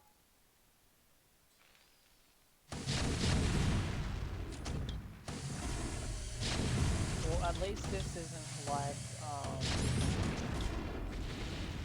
StarCraft 2 Wings of Liberty, right, where you used to be able to pick up siege tanks while they were in siege mode, and then drop them in siege mode as well. Right. You're looking at bottom left. There was an attack in bottom left, and also a dropship attack in bottom left, but completely absorbed by like the million turrets that Kiko has.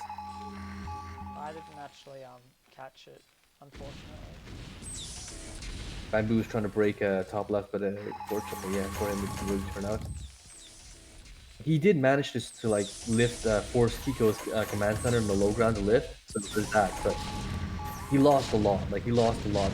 And, don't know if he can be taking those trades right now.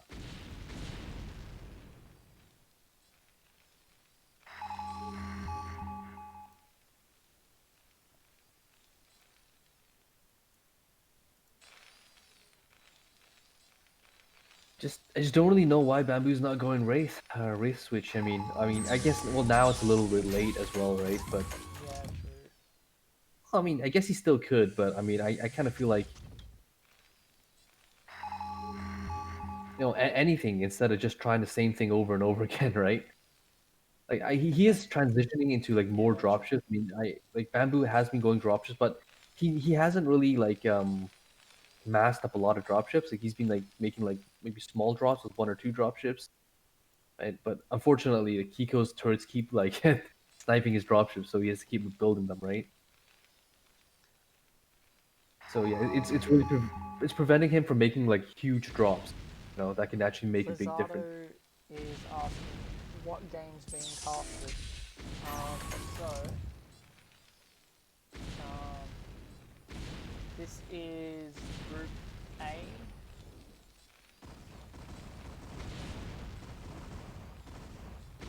Voice from far. Yeah, I usually speak pretty quiet. You can ask Shroom about that. I usually speak quiet and I usually voice chat. So this is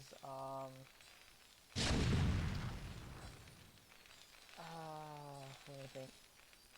This is Ikea vs Rhyadon'S Revenge Group A. So we've got 3 tier 0 games, and we have 1 tier 1 game. We're still on the first game now as well. Yeah, sorry, Flizzardo asking you to turn on the background music, so yeah, probably turn it on. If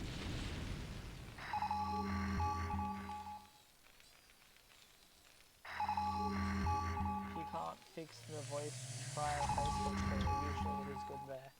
I don't think I have Shroom on Facebook. Put on game music, control M. Got to drop in a. I think it is on, but like left hand side. I don't know why the actually I've probably got it turned down. There's a drop going on at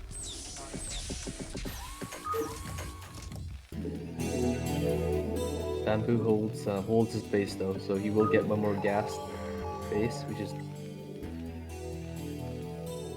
put the in-game music on.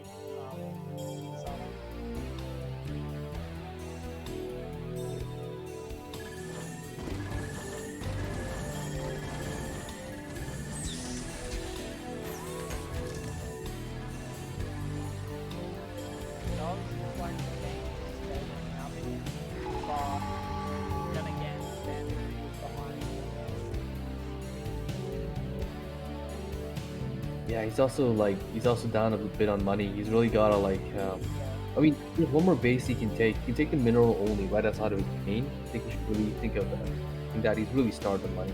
yeah. There's some idle activity as well. Right, and Kiko is starting to build those capital ships. You can see those battle cruisers coming out right now for Kiko, so oh, this is huge. They're all bottom. Yeah. Yeah, if Kiko can like push away these tanks, he will be able to take the bottom, the low ground base, right? Obviously, and that would be huge. Definitely, yeah. Tanks are gonna get blown up. Yeah, they're still gonna take the low ground. Yeah, I think Kiko's done it. Bamboo's basically running dry. He's got what, like maybe two bases Bamboo's in the middle got of the map. one base. One. He's got one base in port. He has their base in port. Bamboo's got their base in port.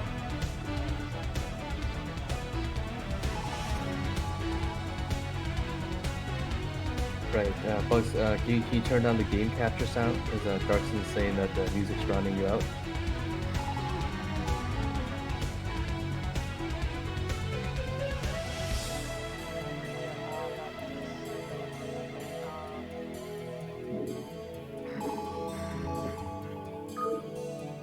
yeah, unfortunately, if you look,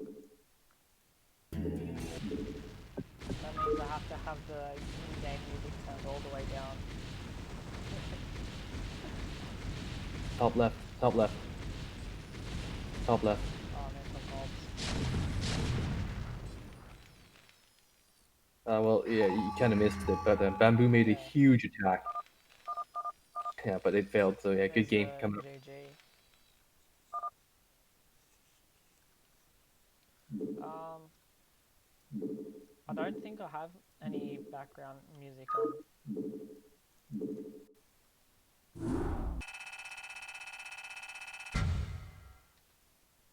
You can check, but no, I don't have any background music on.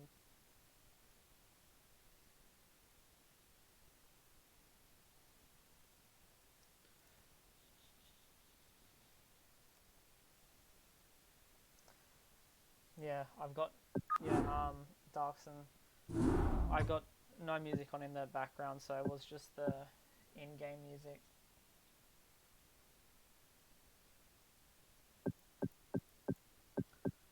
Okay, so that means Kiko takes it 2-0. Kiko won 2-0.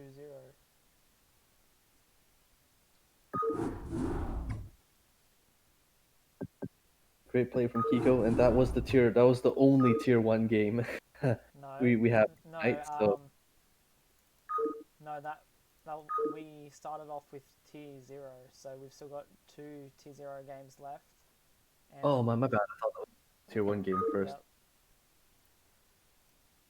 So let's go on to the next game. Yeah, again, congratulations to Kiko. Really good dropship play, really good macro, right? Definitely, yeah, I agree. Back. Just hang on. Yes, this is game one. I thought I clicked on game two for a second there, but it was game one. Thank goodness for that. Fingers crossed that it's not another TVT. I cannot like do another TVT. Both those games were like 40 minutes long, man. Yeah, fingers crossed it's not a TVT. Let's get started.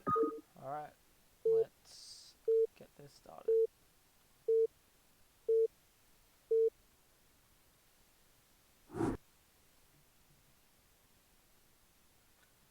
By the looks of it, it is a PvP. In the top right, we have Posado playing the white pink Protoss. And we have Big Star playing as the red Protoss in the bottom left. I meant, And go ahead, go ahead. yeah. Let me fix something up while we're starting the game as well.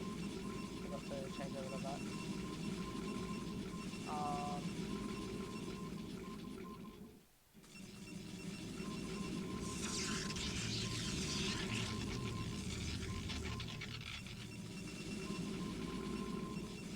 If you're gonna switch it up, can you pause the game? Yep, we'll do that.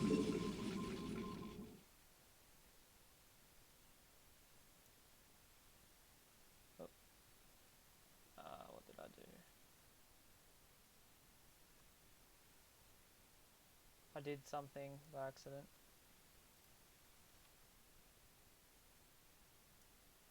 What did I do?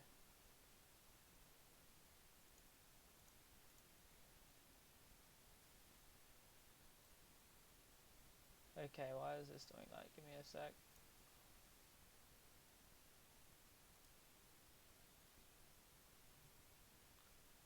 Oh god.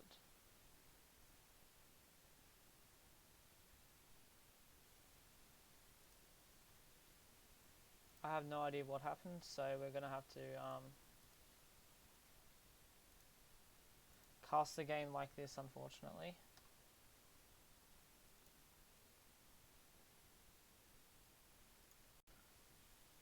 I pressed something.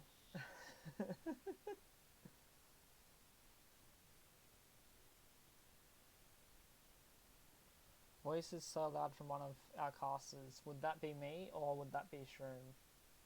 Oh, that's me. That's me. You're turned down really, really low. I know that you tried to fix it, but uh, you turned yourself all the way up already, right? And you've turned me down, right? So Yes, I have turned you down. I don't know what we can do further, unless we don't use Discord, right? We use like Facebook or something. I don't really know Well, I've got how you we do. on 56 now. We'll unpause the game. Okay.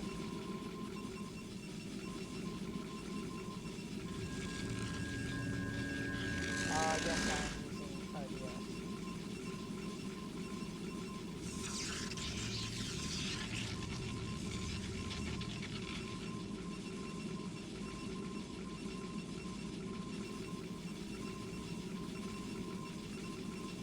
All right. Yeah. Looks like Blizzardo. He's gonna take that gas. Looks like they're both doing regular builds as well. Right. I think. Well, I mean, there are some builds you can do, like PvP. It's there are a lot of openings, right? You can do 10, 12, right, with the double gates. You can go like Yeah, true. simulator first, and then go into one zealot goon, right? I think the most standard is you get one like safety zealot, if that's the right word for it, and then you get like core goon. And yeah, we can see the Pizzardo. He is going for zealot first. Ooh, Rake starts playing with fire, man. Skipping his zealot, going straight into core. No, I mean, going straight to core is fine. It's part of a normal build. So, what I think Sato is doing is he's gonna go Z core V, maybe. I reckon he's gonna get a Dragoon after his core finishes. Well, yeah. Well, what you were saying earlier is going like Dragoon first. Yeah, I mean that's okay as well, but that's just a bit more risky. That's all I'm saying, right? Because you don't Yeah, get that true. safety zealot. I like to call it out first.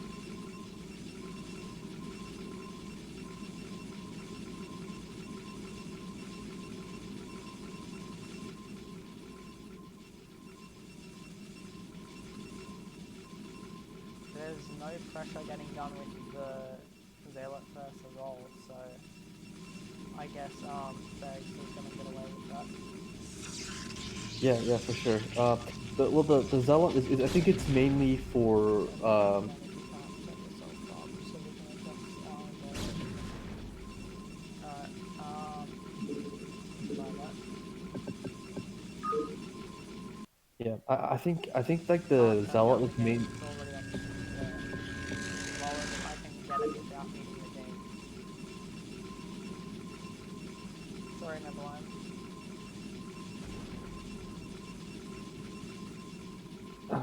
Yeah. Anyway, I was trying to say like I think like the zealot is if you get zealot first, it's to ensure that you survive like maybe like a proxy gate or like 10-12 or something like that. I think right. But if your opponent's just going core as well, I guess you can get away with it without making it. Awesome. Yeah, true. Okay, so Biagstart, he is going for Two gate two robo. gate robo. Yeah. Yeah, yeah, yeah. So robotics also finished for Flizzardo. Second gate going down. Observatory, pretty standard. See, Yeah, the third they're gate both goes down. doing standard Regardless. builds, but they're not identical builds. Oh, this is like the most like one of the most safest builds, but it also requires you to get something done. So Flizzardo is going for the three gate robo with obs. Right. I don't think Big Star is going to do the same thing. I think oh, actually, you know what? I was just about to say I think he was going to go for like like Reavers, but I guess he's not going for Reavers right now. He's going to get his own observatory. Yep, there it is there. It's about to finish up. Not sure what Bagster's doing with these three goons though. Because he could have him out for vision as well. Same with Masato, could have him on the map for vision or something. Right. Well, but I think Flizzardo. Well, I mean, he's going for timing, right? Right. He's got three gate robo, and observatory. So he's gonna go for some kind of timing to make something happen. For Big Star, I'm not really sure exactly what he's doing. To be honest, like it kind of seems like he wants to take an expansion off this. I think up to two gates and then the observatory. He is banking close to 400 minerals, but I can't help but feel that this is in Lizardo's favor, though, right?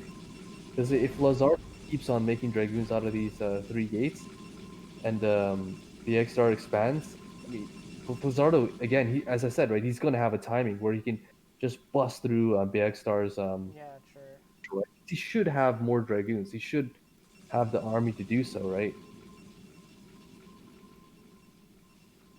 8 goons and an observer first. 7 goons and a zealot. Yeah, so. And then he's gonna have more, so.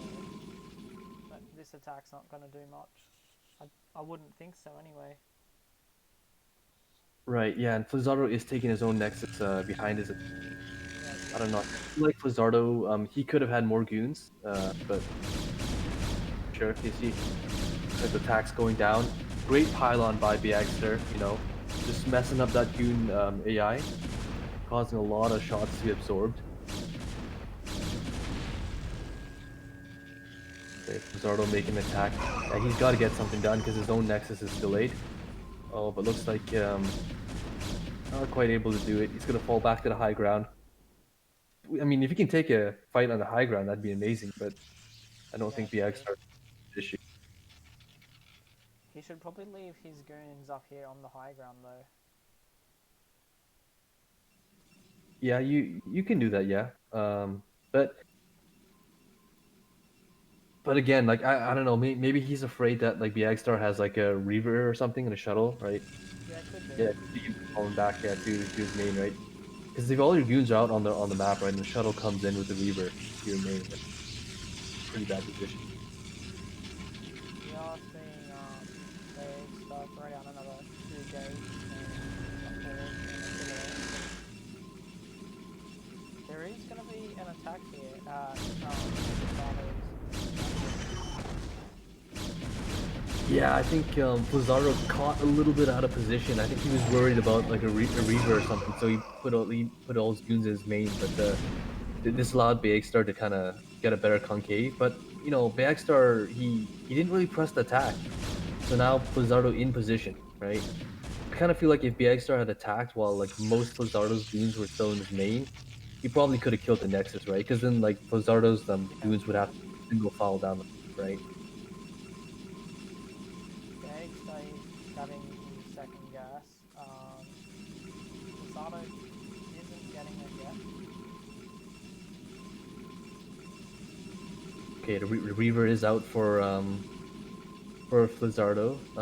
No shuttle to move to increase mobility. Well, here's one thing. Here's one thing though. Like I see a lot of Protoss players. What they like to do is they like to put their robotics closer to the ramp, right? Not really in the position Flizzardo has, just so you can like kind of get your reavers out faster, front lines, Oh right? yeah, But that's trade-off is yeah, yeah, the trade-off is that it can be spotted easier, more easily, it can be picked off.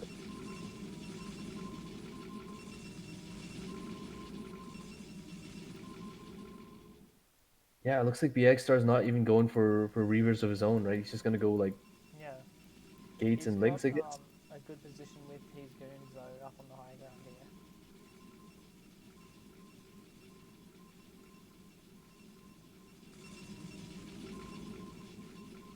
Except he probably needs to spread his goons out more.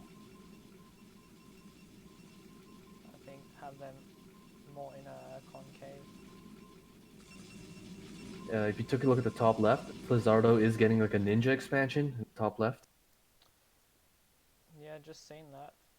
Yeah, so With if he yeah, can hold it and we can mine from it for a while, he's definitely back in the game. I mean, we have to remember, right? Like Flizzardo opened up with the triple gates, Robo yeah. Observatory. He was behind in economy, right? And you can even see with the probe count. I think he cut some probes to do that kind of build, right? So yeah, I mean he is a little bit behind in economy, but if that third can start mining, right? Dude, okay, look at this MVP probe coming out of BAG Star. He spots it, top left. He Oh, spots. that's not Yeah, good. I think they're sending to go and take that out right now. yeah, he's sending the Dragoon and a Zealot to like basically shut it down. Uh,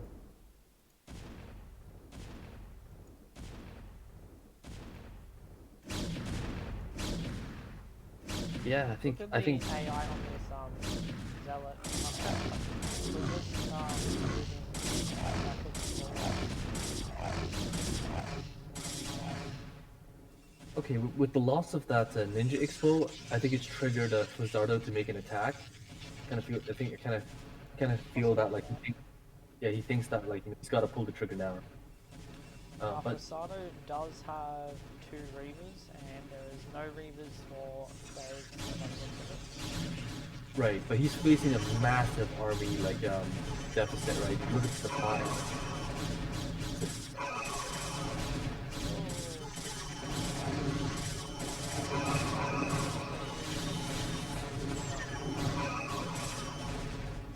Yeah, it's just too much from BX Star. Ronaldo cannot contest Too this, right? much there. Now I think the Exa should just keep running across the map like he is now.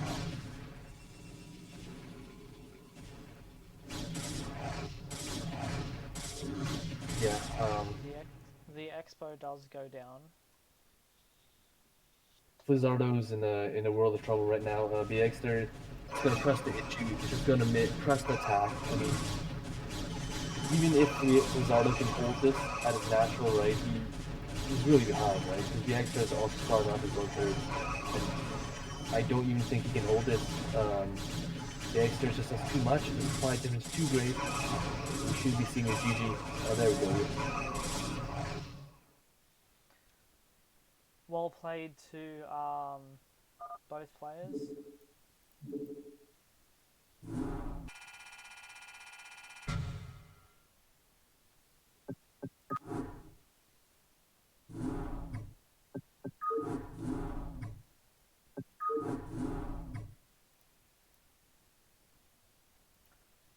So off we go to game number 2.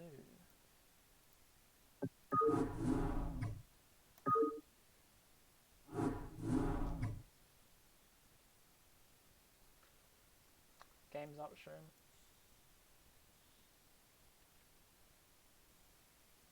I wonder if there's a there's an audio anything I can change in OBS settings. Yeah, I think there should be one. I think Darkson was mentioning it. If you read the chat, right?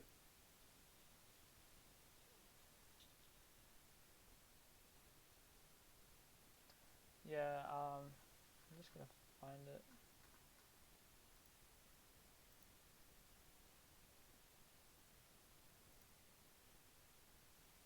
Audio bitrate.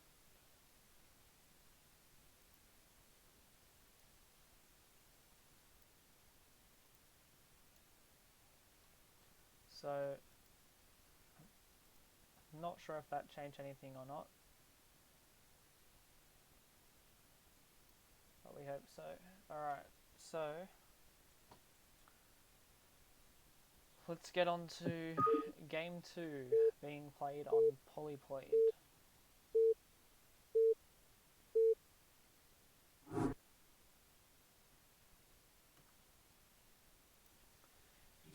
Over here in the top right we have Fasado playing as the Magenta Protoss. And over here in the top left we have Bayexter playing as, I think, would it be like a teal? I think it's teal. It's the teal Protoss.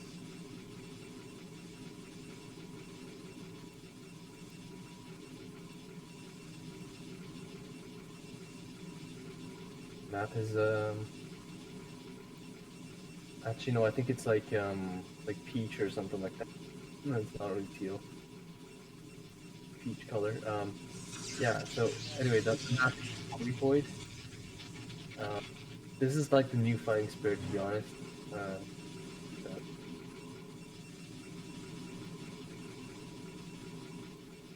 In my opinion, I prefer Fighting Spirit over Polyploid. Not sure if that's just me or if a whole bunch of other people prefer it as well. Well, I think most people actually prefer Polyploid. A lot of people are fed up with Fighting Spirit, you know, because it's been,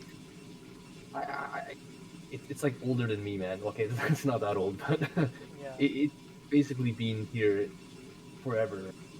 So people are glad to see it gone.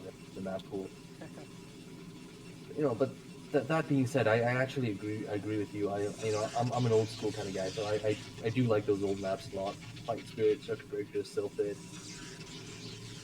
Anyway, okay, wow, like look at this, look at these builds coming out from these two players. 10-15, I think it was. Or it might have been 10-12 And actually. piece 12, yeah, it's halfway done. So Biegster going for the most greedy build the Protoss can do. 12 next versus 2 gate out of Flizzardo. I mean, I don't like these odds for Biegster, man. I mean, Neither. I'm with you on this one too. yeah, okay, Biegster scouts Flizzardo. He's got to know he's in trouble. Like, he sees the 2 gates. I mean, 2 Zealots already on the way. BXStar's first gateway just finishing now. I mean, We have a Zealot running across the map as well. right, BXStar is gonna have. Be bad for Bayexter.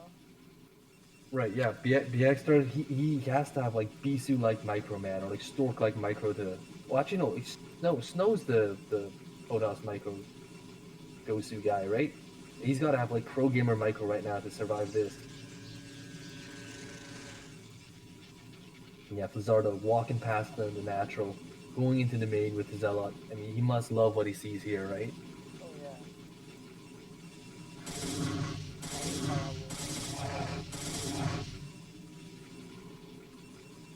Two more Zealots coming for Flizzardo. Looks like Fasado is supply blocked. Oh, actually, you know what? That is huge. Well, I mean, he's a supply block, but it's not that bad. He has a pylon on the way. But yeah, you definitely don't want to get supply blocked. Yeah.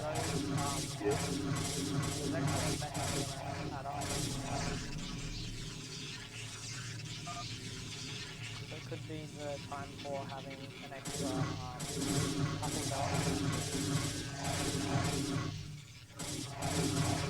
Alright, here we go.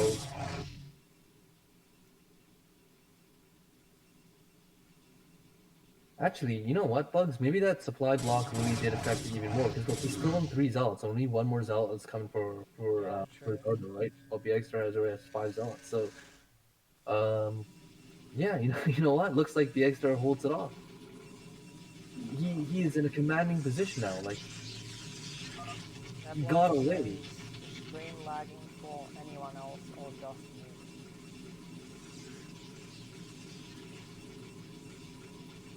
Um, Not lagging for me. I'm watching your stream as well. Seems okay. yeah. But dude, you gotta take off the replay progress. You gotta like get rid of the replay progress bar.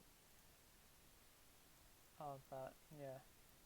Does it actually come up in the um?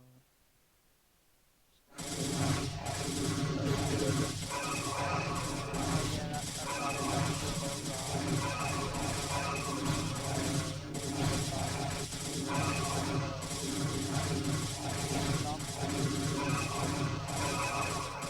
Yeah, well, Fazardo's thing is really big, so I don't know.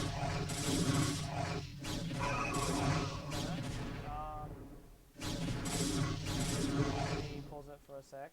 I can see if I can quickly fix it. Trying to add some a little bit of commentary.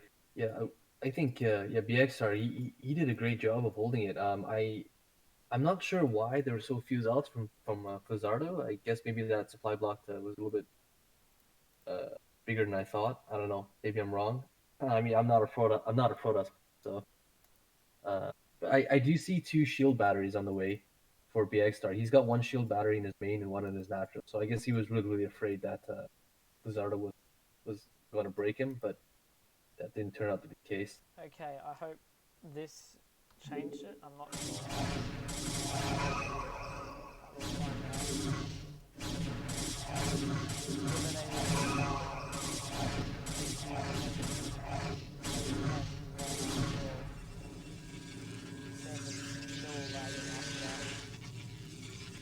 Because sometimes it takes a few minutes for it to catch up or something like that. There is a shield battery for bag stuff. So. Ooh, DT's out for Lizardo. Yeah. there is 2 DTs from Cassado. More DTs are being produced. Yeah, this should be game. And there is no observatory. Yeah, Forge coming on the way for No BX Star. paging, so yeah, can get cannons up. Why? Yeah, I think BX Star's trying to block his ramp with like shield batteries or something like that. Like he's holding so many shield batteries, man.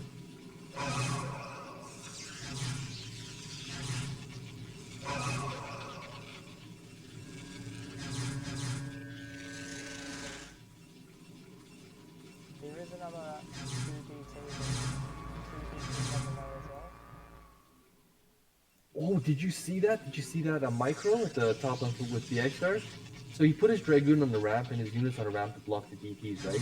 And then he used the shield battery to heal his units to give him a little bit more durability. That was really nicely done. Yeah.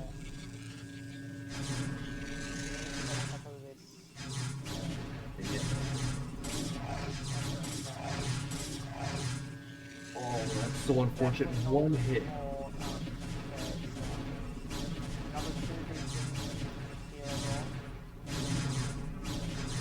It's gonna go for the cannon.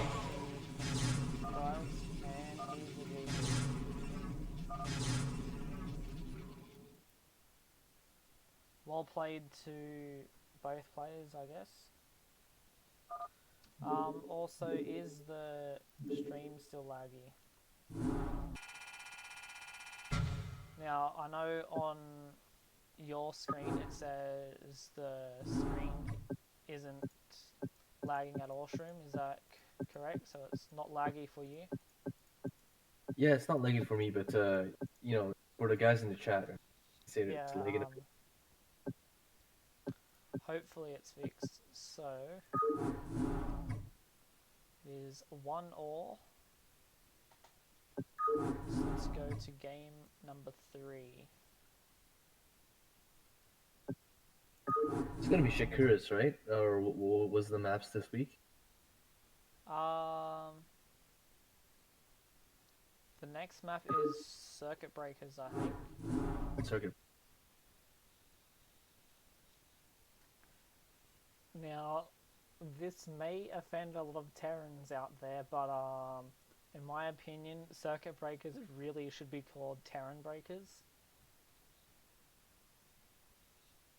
What do you think on that, Shroom? Terran Breakers? Yeah, I don't know. I feel like that's more of a Mr. Chill kind of thing. He likes to call it like Terran Breakers. Yeah, this map is good for Terran, but I mean there are no Terrans in this matchup, right? We have right, so it's a Yeah. mirror match. Alright, let's jump in on game number 3, the decider. Yeah, that scheme was crazy. So back and forth. Alright, in the bottom right, we have Bagstar playing as a light blue. And in the top right, we have Posado playing as light pink.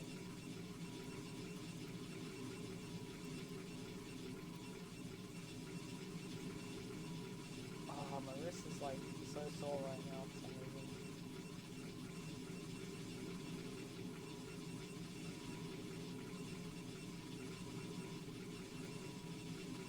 I wonder what we're going to see this game from both players.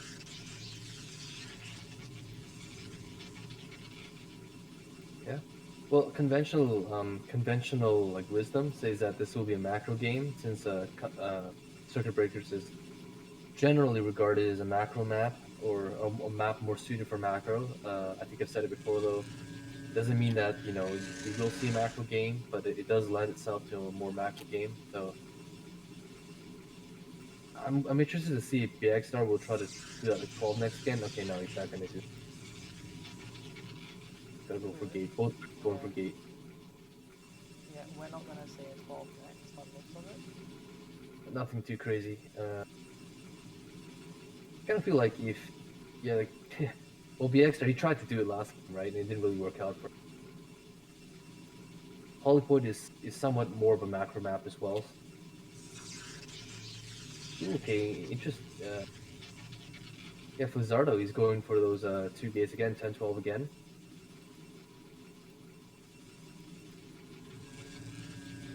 Yep, and Bags is going for...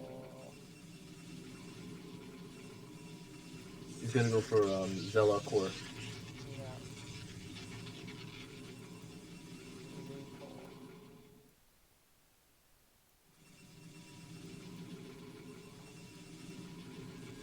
Two Zella. Gonna delay his core a bit. Actually, this is actually pretty smart from BXR, right? Since he'll have like two zealots to hold the ramp. Yeah, I think on... I think on Fighting Spirit, I think it is.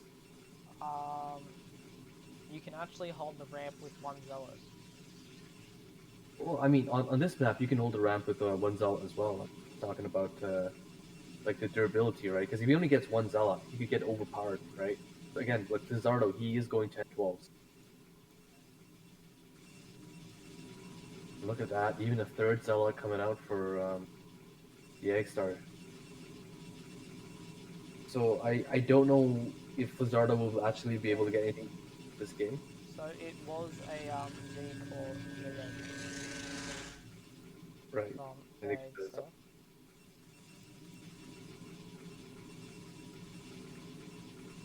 The core's almost finished for Fosado. So we're going to be seeing Dunes soon for Fosado. Well, BXR already has his core done, and his Dragoon's more than halfway done. Range on the way for BXR. Lizardo, I don't think he's even started range yet.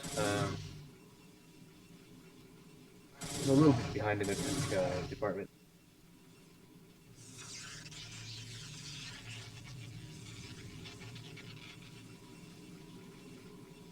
I'm interested to see if Fazardo will follow up with. Well, I don't think he is because he's banking, I think, 400 mil. So I'm interested to see if he will try to go for like DTs again, maybe behind this.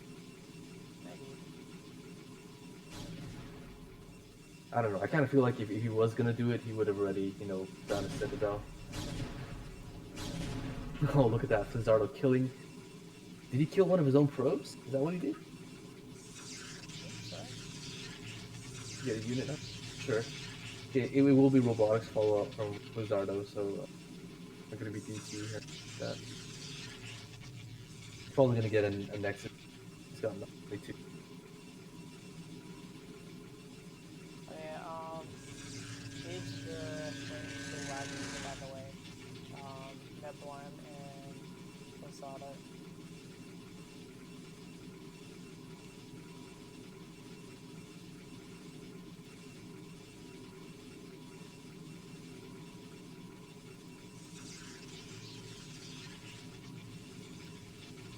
So we see the robo for stage for now.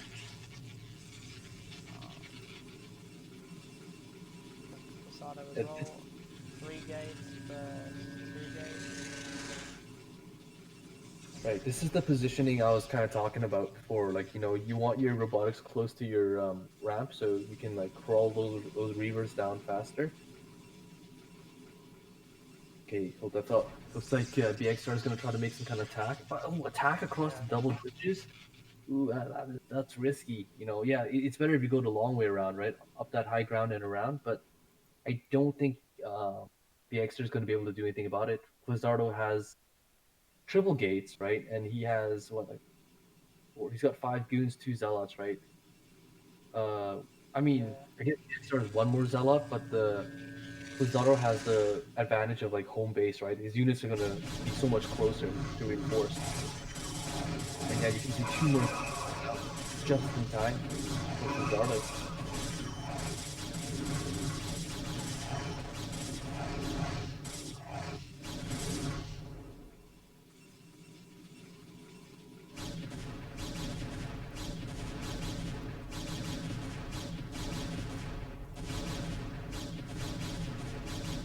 And it looks like the extra really wants to get something done. He's drawing more and more Dragoons up. Blizzardo's natural. I kind of feel like he feels pressure to get something done because he can see the nexus right from Blizzardo, right? So the extra knows he's got to know Blizzardo.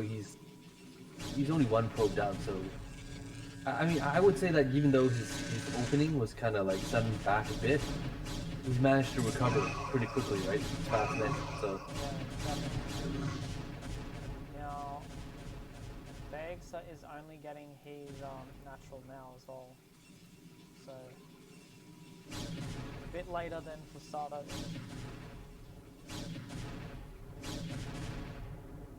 yeah, definitely for sure. He definitely is on the back foot right now. BX there, that is. Lizardo taking a solid lead in both. Well, I was gonna say in both economies, but he is down probes, so yeah, I still, you know what? It's pretty even right now. I'd say it's pretty even.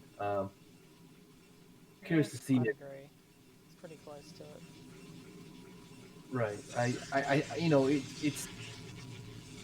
It's so fine right now, the balance, right? I think at the very beginning it was slightly the Exeter's favor, but then Pizarro got a faster natural, so it kind of tipped into his favor. But then now it's kind of like out.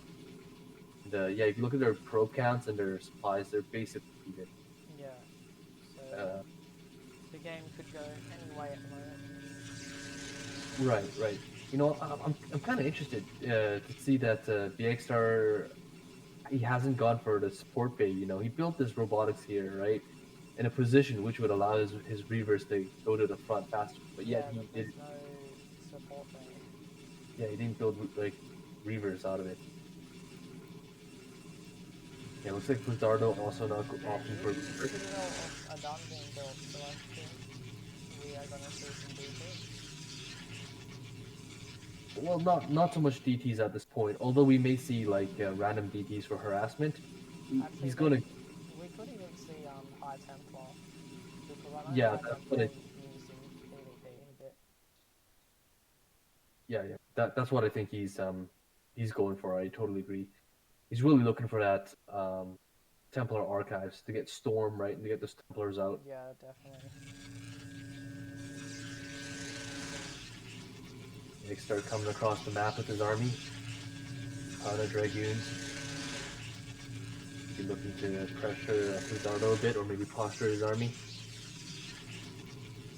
This is 7 gateways versus 4 gateways as well. So Lizardo's gonna have the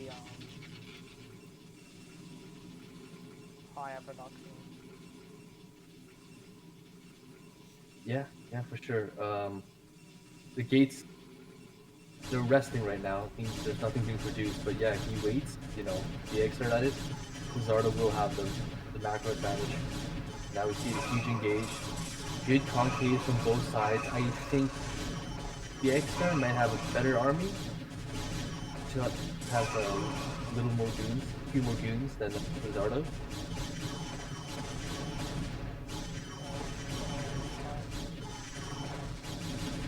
Yeah, he's gonna win. Yeah, he's gonna win this fight for sure. He wins it quite convincingly.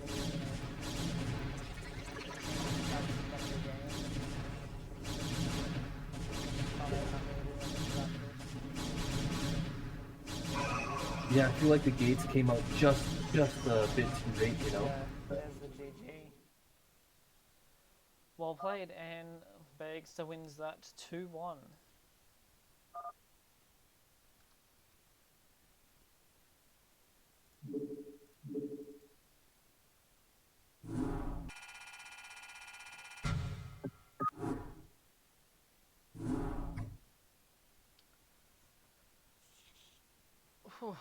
Alright, so we have one more tier 0 to cast, and then we have the tier 1s, which it's only one tier 1 game. First map is Eclipse again. Game's up, Shroom. Right?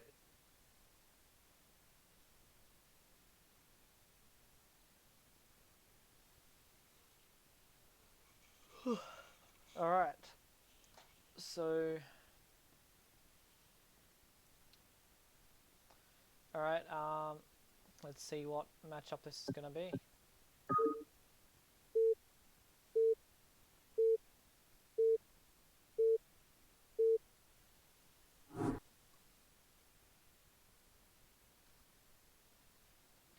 Alright, so looks like it is a TVT.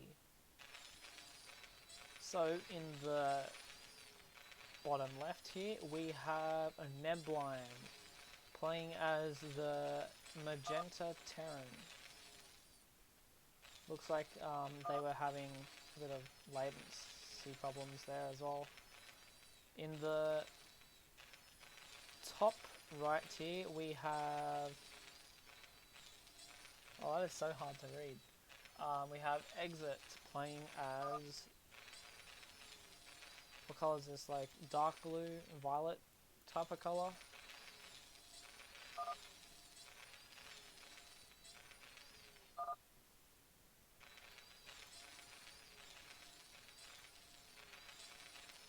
Yeah, it's a bit. I'm not gonna lie, it's a bit laggy now.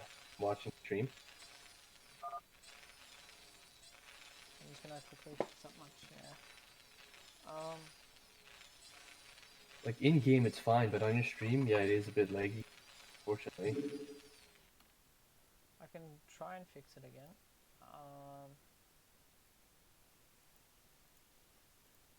Frame rate lag. Oh, but you know what? You know what I'm not looking forward to? It's another TBT, man. You better not be like half an hour, bro. Yeah, definitely.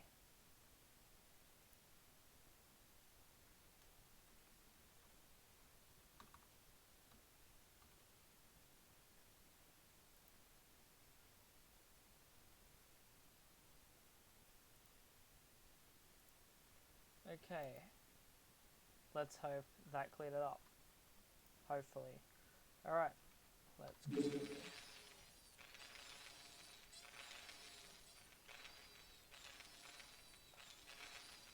Still sort of leggy, but I mean, the best is I don't think I don't know if we can fix it. To be honest.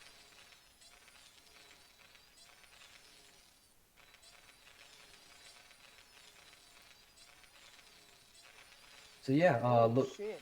Look at yeah, we this keep going in base racks. coming up from the blind. Exit is building a barracks inside Neblan's base. Oh shoot, yeah, actually, guess what? I Proxy was wrong. I thought it was racks double barracks, but no, rack coming up. and a bunker as well. In base bunker rush. This is so dirty, such a dirty move, but it's so fun to watch though. uh, Far out. yeah, with the bunker done, you know what? He can actually leapfrog his like bunkers now. Yeah, you can see like exit immediately building a second bunker, and oh no, Nablam's in a world of hurt. Just making his first marine now.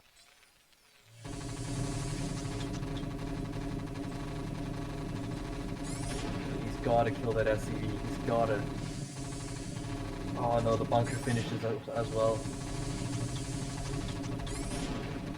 This is not looking good for Neblan. He's trying to get his bunker up. But it looks like he's not enough. And there's the GG.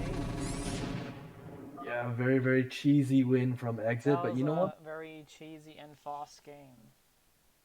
Yeah, a win's a win. You know. Very Great. true. Good on, yeah, good on exit. That was actually pretty cool to be honest. Well You played, don't see that often. Exit.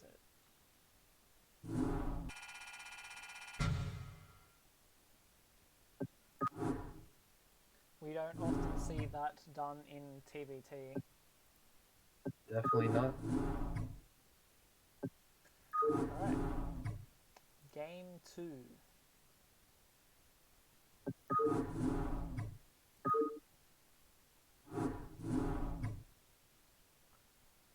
Will be played on Polypoid.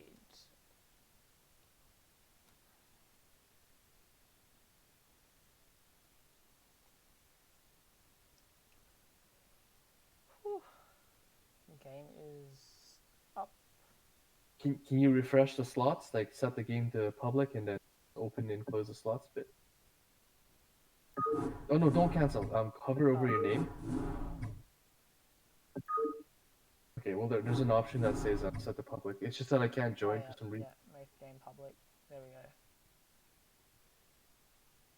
Game There name. we go. You found it. Cool. Alright, let's go. Game number 2. Oh, apparently you're red to me as well. Yeah, it's kind of weird. It's like okay, when we're in the game, like it's not laggy whatsoever, right? But on the stream, it kind of shows it's lagging. It's really weird. Oh, I think I know what this is. Had it before. There we go. The stream should be fine now. I had this issue before. I just had to take off real-time lighting. I can keep It's fine. yeah, I can It's keep definitely HD graphics on, but I have to take off real-time lighting.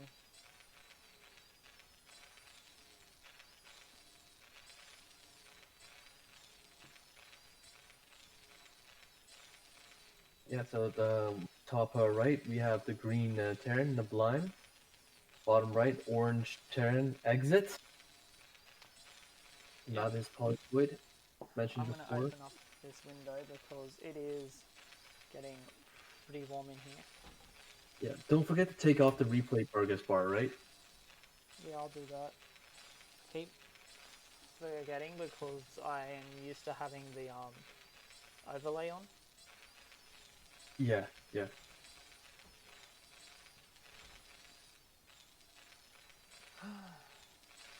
Alright, give me a sec. I'm gonna mute myself. Dude, look at it. Exit has a 1,000 APM. must now 1,200 APM. He must be jamming down those keys really hard, holding down like the 1, 2, 3 keys or something like.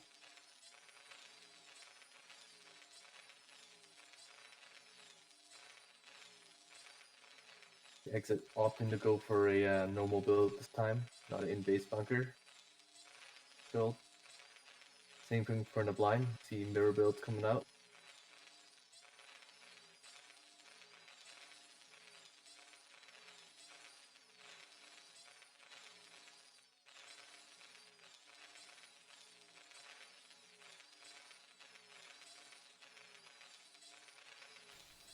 Now you should be able to hear me.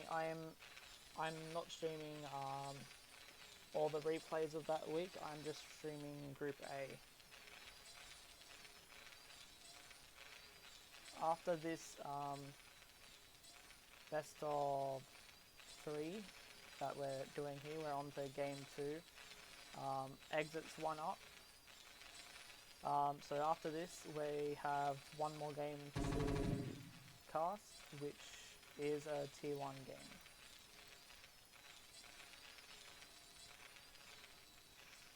And the blind he's gonna scout exit. Exit already scouted the blind earlier. Yep. Yeah, both standard plays coming out from players. Nothing crazy, as I said before. Thing being that. Oh, Nablam's pulling the. Well, actually, no, that was not Nablime. I was thinking like, okay, that was exit. He was trying to do a Manor Depot against Nablime, but it didn't really work. Oh yeah, I think maybe Mana Missile Turret would be a better way to go, but then you need an engineering bay. Because depot is probably too big to fit between there. Yeah. That's why Mana Pylon exists, because it's a small building. Yeah, because you don't need any pre-existing building to make it, right? Like Yeah. turret, big an engineering set. Yeah, so we have identical builds coming out from both players, right? 2 vultures, before machine shop. I reckon sometimes I see like 3 vultures, but it's a little bit of a best. Yeah, so we see from the blind instantly chop coming down after second vulture, second factory Yeah. coming down. Yeah. Super standard, and exit also going the exact same mirror build as well, right? Chop coming down after 2 vultures, factory coming down, down. So you know we've got really good. There Go ahead. is one difference that there is though.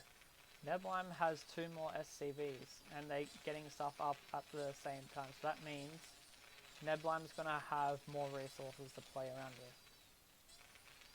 Yeah, I mean, I guess yeah. I mean, it does matter in the early game, but I I don't know. We'll see. We'll see if it actually comes into play because I don't see any attack or anything that's going to happen. Yeah. So Neither do I, but like, who knows, right? Who knows what can happen in a game of StarCraft? 3 factory speed coming down from the blind. I mean, this is like the quintessential. Big Mac, no, I didn't cast any of the T3 games of Ikea versus Rhino. I think might have been Cold Warp Gates, or no. I think State Zero casted the Tier 3 games. Was State Zero and someone else, I'm not 100% sure.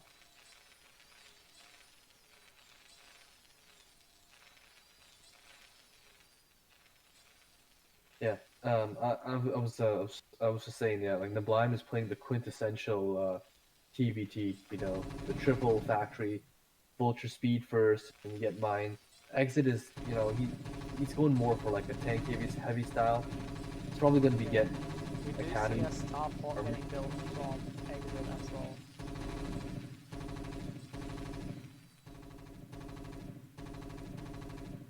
You mean armory for Exit? Starport? Starport, yeah.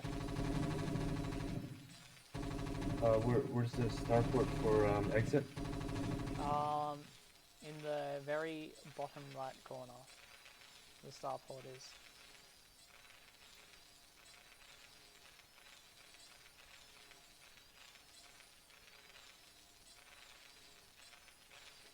Very bottom right corner of his main. Oh, I see it now. Wow, that was hard to see. Yeah, you gotta get rid of the the replay bar, because my replay bar is on, right? Yeah, Yeah. it's a good thing.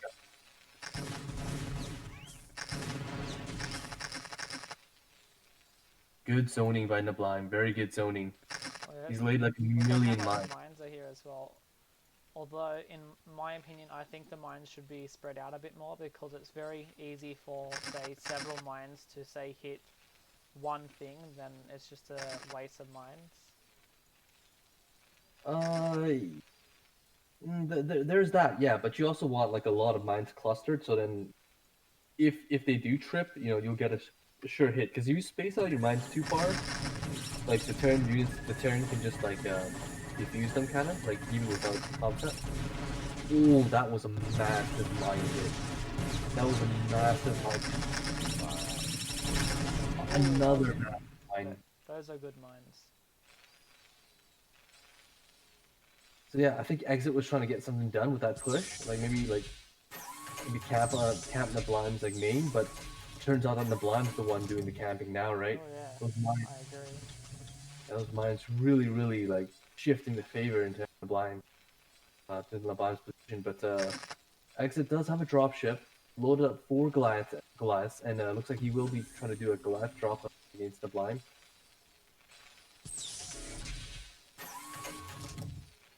Now this could potentially do a lot of damage, so Nablaim's got to be quick to pull CVs. And he is quick to pull SCVs. Very nicely played, but only one tank, so Exit can bully this one tank and harass. Second tank coming down. There was a drop in Nablaim's national as well. Yeah, that's what I was talking about. The last drop. Oh yeah.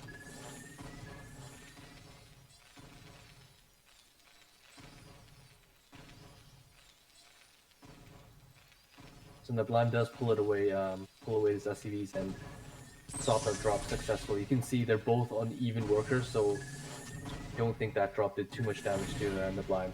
And Exit now, he's in a bit of trouble, right?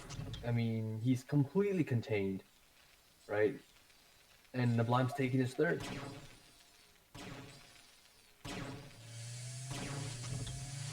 One race out for Exit might be in a bit of trouble here. Oh, we're gonna see SCVs.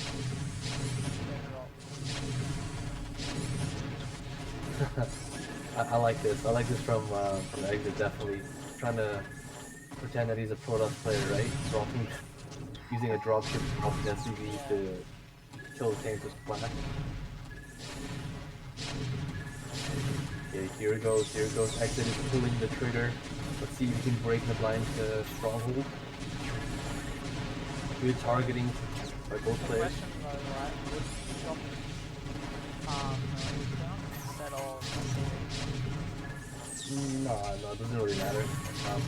You should just drop SCVs at this point, because you're not gonna like land your barracks and build one game.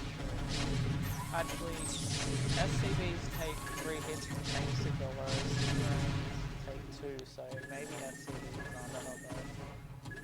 Yeah, I think SCVs were the choice to like do what you did. And it did work, like it really did work. Oh, yeah. Oh, there goes the tank. These mines, man, these mines.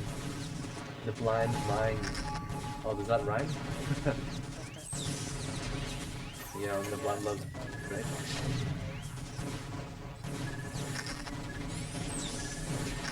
It looks like the Blime trying to retake this high ground. Ooh, that was a good pull away by his the Blime's Goliath. Looks like he has just enough to hold his position. He does have the high ground, but you know, hold that thought, that Wraith coming out there, taking away up that tank. The Wraiths are so weak. Burst lasers, only 8 damage.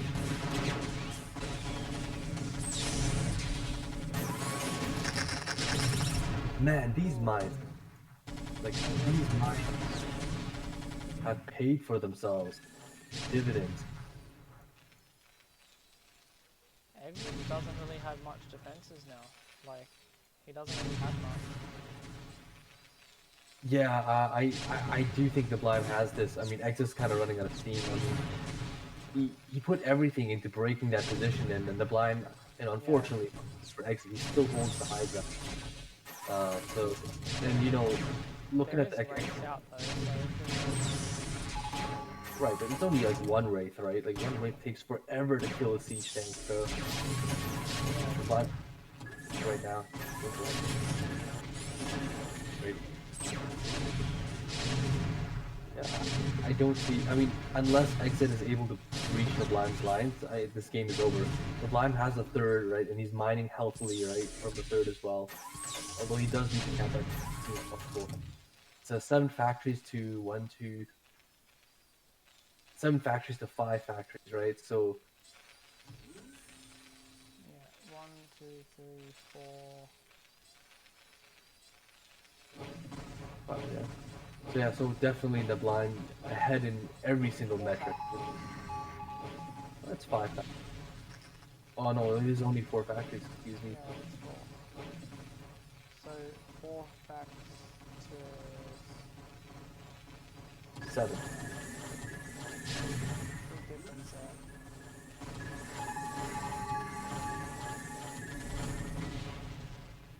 The Blime's even mined out Exit's third, right? You can see Vultures on the high ground.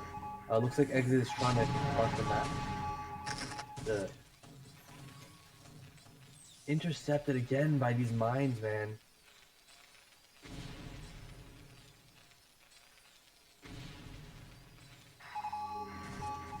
This is a pretty strong campaign by F1. Yeah, sure. Ooh, again, Exit loses his entire strike force. I don't know. Ooh, losing that Wraith as well. I'm not sure what he can do at this point. I would say maybe Starting to like, run out of minerals too. This isn't looking good. Like, yeah, I really don't know what he can do at this point. I think okay, well, you know what? That's good for that's good for Exit. The Blime unsieging his tanks on the high ground, and then like I guess he wasn't really watching, so he basically lost all the tanks. yeah, true. Exit should push now. Well, it's I think too late now. Two reinforcements coming, but he had a tiny window of opportunity. I felt right. Break it. Both players have +1 attack. There's a GG from Exit. Well played to Neblime. Yeah, Nablan played a really good game. That TBT, I have to say, very classic, very like methodical. Sorry.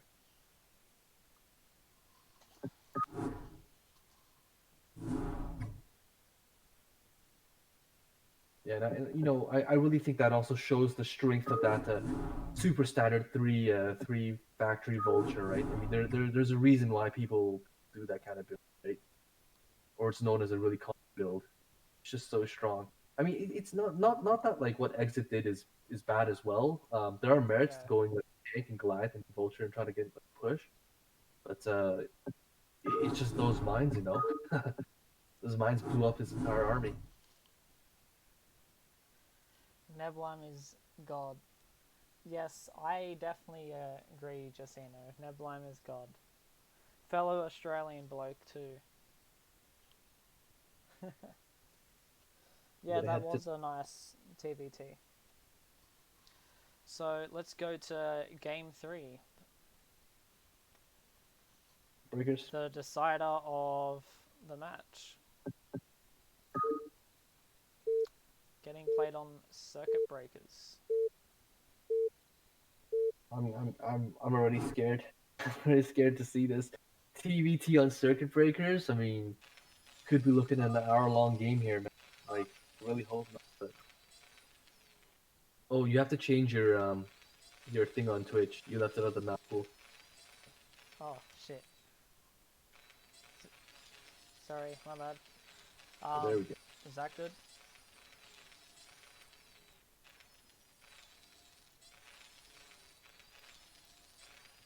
Is it off map pool now? Yep, it is. Sweet. In the Blime on the top right. That light pink, or is that Yep. Nebline playing light pink in the top right. And we have Exit playing red in the bottom right.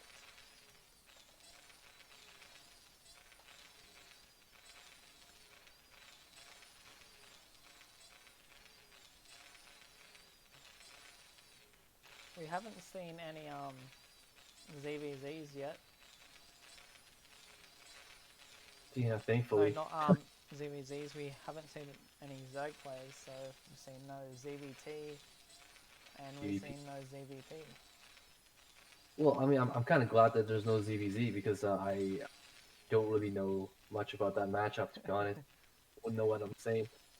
Well, the only two races I play is Zerg and Protoss. I mostly play Zerg. I don't play Protoss much. So when it comes to TVT, I literally know nothing. Don't worry, I'm here. You can cover me if there's Zerg.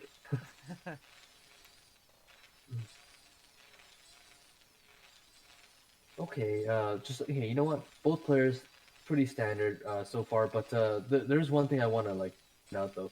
Looking at Exit's positioning of his buildings, looks like he wants to wall off his buildings. This to me signals that he's gonna try to do something sneaky or all in, right? Because like, why would you be trying to wall your your base off? It's a TVT, right? Yeah, So true. maybe we'll see the 2 factory going on, maybe like a factory starport, maybe something like that. Could be 2 port, but I Yeah. don't think we see that in TVT. Tanks, that's all you need to know. Could be, yeah, definitely.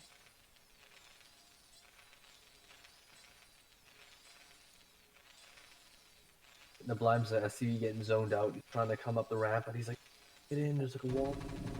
Yeah. But this should like trigger psychologically in the Blime's mind. He'd be like, yeah, like, you know, why is he making a wall? You know, that's so suspicious, right? And you know, another thing is this, like, look at Exit, look at Exit. He's continuing to mine with full saturation on gas. So definitely we're gonna see a 2 factory. I'm calling that. Or okay, you know what? I take it back. It's gonna be Starport. He would have started a second factory. And yeah, it is It's a starport. 2 port raid. I called it too, didn't I? I called the Bugs 2 port. Bugs called it. Yeah. I called 2 port. Bugs is a Terran Nostradamus. He knows all the Terran secrets ahead of time. I wish I did. Yeah, you know, it's kind of interesting. Then the Blime is he's responding with shop first. I guess he thinks it's maybe like Vulture, 2 fact Vulture, something like that. That's why he's going tank first. But if it is 2 fact Vulture, I kind of like the SimCity, like my natural, you know, uh, some buildings down there to prevent the vultures from getting a wraparound or you know laying mines close to my units. But you know, in this case though, it is actually 2 port raids, so it's really up to Nablan to sniff this out. Okay. You know what? Fortunately for Nablan, he has gotten an armory, so he will be able to get those Goliaths. And there are no control towers for starports, so Yeah. cloak a million miles away, right? Oh yeah. So I do think the blind will be fine. I don't know if he realized that it was two port race, but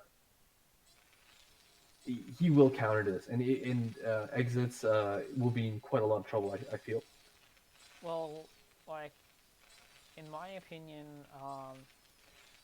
if a Terran walls off like that, I think 7 or 8 times out of 10 you're gonna see two port raid. I I don't know. I mean, I don't know about that. Usually, what we see is like two factories more than two port wraith. I mean, two port wraith is kind of one of those builds which have kind of fallen out of favor. So kind of interesting to see Exit do it. I mean, it's not bad. I mean, he can obviously make it work. I'm just saying, like, you don't see that often. That before. Okay, Exit is getting restarted to research Cloak, making those rates a little bit better. He is smartly picking off the SCV building the academy. But you know what? First Goliath is out, and that one in those wraiths go back. There is 3 wraiths out now. So there's 2 vultures as well. Ooh, Exit tried to do that like landing strategy, right? Where you like choke off the units, but it's not exactly tight. You can see the Goliath can actually walk past. There's 3 Goliaths there now as well. Yeah, and So I think Niblaim's pretty stable. We do have the academy there, and we do see the condensation being built. yeah, I mean, Cloak is research as well, so like picking off that one wraith, cannot be affording to lose wraiths like that. Yeah, I mean, I hate to call it, but I'm just gonna do it anyway. The Lime's got this. I mean, these raids, they haven't done the damage they need to justify the 2-port opening, right? Yeah, you see those raids just getting shot out of the sky. there is a machine shop for exit. Right, but it's his he just doesn't have the factory count. I mean, he's got 2 Starkles, but the raids are getting hard counted right now. So Yeah, true.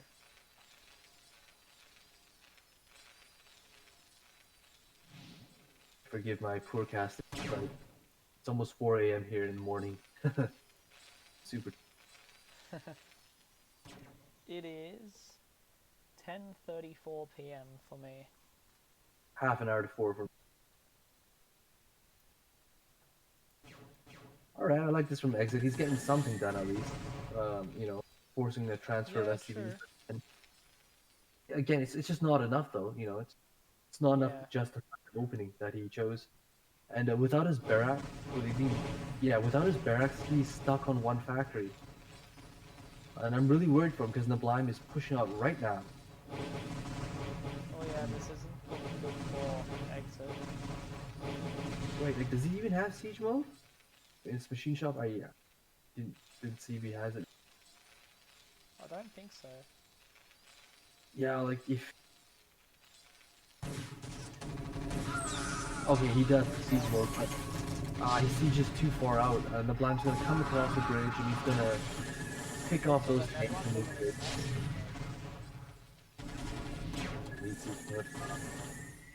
There's a GG. Niblaim wins 2-1. 2-1, yeah.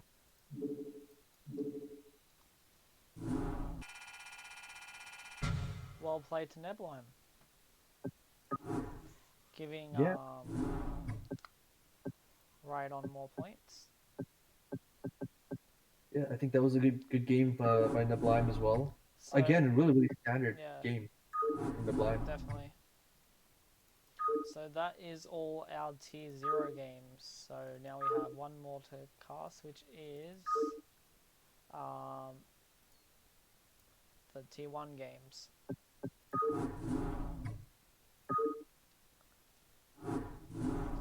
Game is up. We are playing on Eclipse.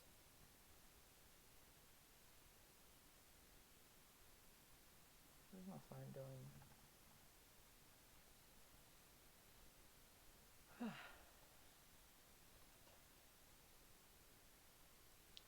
Alright, let's dig into it.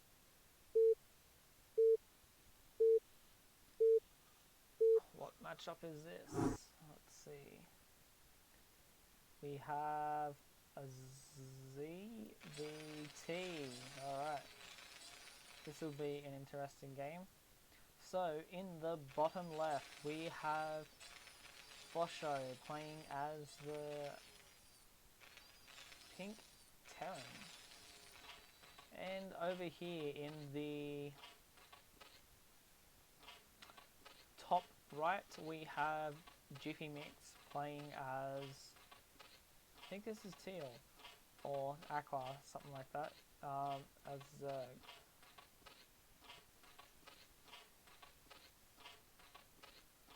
Now, I know most Zergs in ZVT like to open 12 hatch, like myself.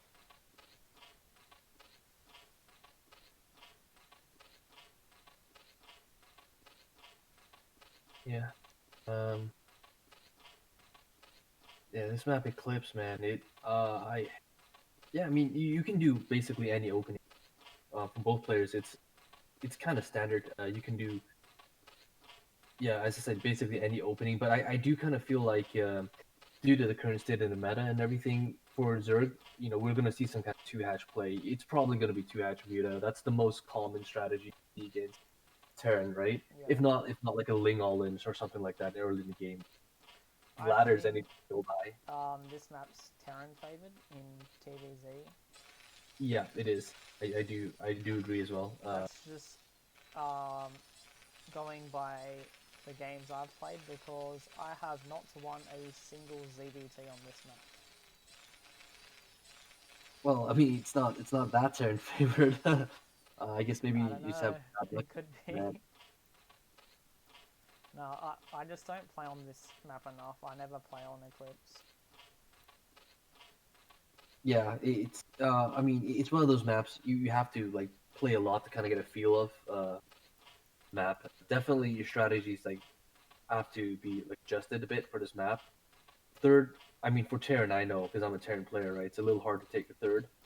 In Terran versus Protoss anyway, right? So maybe you have to get a few more factors moving out and taking your third. But yeah, let's see. Well, it's a TVZ, so let's see what both players will do. Yeah, true. So, I guess going up for Jiffy Mix, Rhyadon'S. Actually, I missed it. I didn't really see if Jiffy Mix went 12 hatch or not. Yeah, it was 12 hatch. Yeah. Oh, dude, Bugs, you have to change your Twitch thing. Still in the map pool. Oh, fuck. Yeah, My that's bad. Sorry for everyone that was watching that, because he's missed the first 3 minutes. it was pretty standard though. Nothing crazy, right? 12 hatch coming out from Zurich, and then we had barracks to command center, right? With the double, super safe. Nothing too crazy, yeah. So yeah, we do see layer coming out from Jiffy Mix. So it will be some kind of two hatch play. Gonna Yeah. wait to see if it's like Mutalisk or Muta or Lurker. Worker, yeah. But looking at like what the Jiffy Mix has right now, I'm 99. Back on Fosho's side of the map, or Terran side of the map, we do see two barracks. So it's gonna be a two barracks opening. It's probably gonna be two barracks academy. Probably, because that's a standard, yeah, 2 racks Yeah, academy, super, there it super. is. Yeah, see academy going up. He should be getting his engineering bay soon. I think, not sure the exact timing. I think it's like 450 or 440. It's the latest you can get engineering bay if you're going up against Hachimuta. And yeah, going back to Zerg's part of the map, we do see he is going Spire, so it will be two Hachimuta. Super, super standard play coming out from these two guys. Yeah. I guess it'll really depend on who has better micro point and who has a sharper build. She'll True, come up. yeah. Come up. My muta micro is terrible. I need more practice with it. Oh man, I don't blame you. It's hard for all Zergs. Muta Micro is hard. Period. That's all it is. It's hard to multitask it as well, like try and micro mutas and do everything else at the same time. Sure, definitely. Well, especially for a player like me as well, because I'm generally a low APM player. Like, I think I showed you a replay before, Shroom. I I was playing Protoss with it though, and I won off just 90 APM. Right. And I was macroing fine and everything as well. We do see an attack coming across the map from Fosho. 2 Sunkens being dropped by Jiffy. I think it's a stim timing, but it's a little bit late. Definitely not really sharp. The build, unfortunately. I think a bigger mistake from Fosho is that he forgot to build his engineering bay. Look, his engineering bay is not even done by 6 minutes. So, I mean, unless he can bust this right here, he's in a world of hurt. Zerg can just like go over to his base and destroy all his effects, right? Turrets are nowhere close to. I guess maybe it's a bit afraid thing. That's why he's posturing his.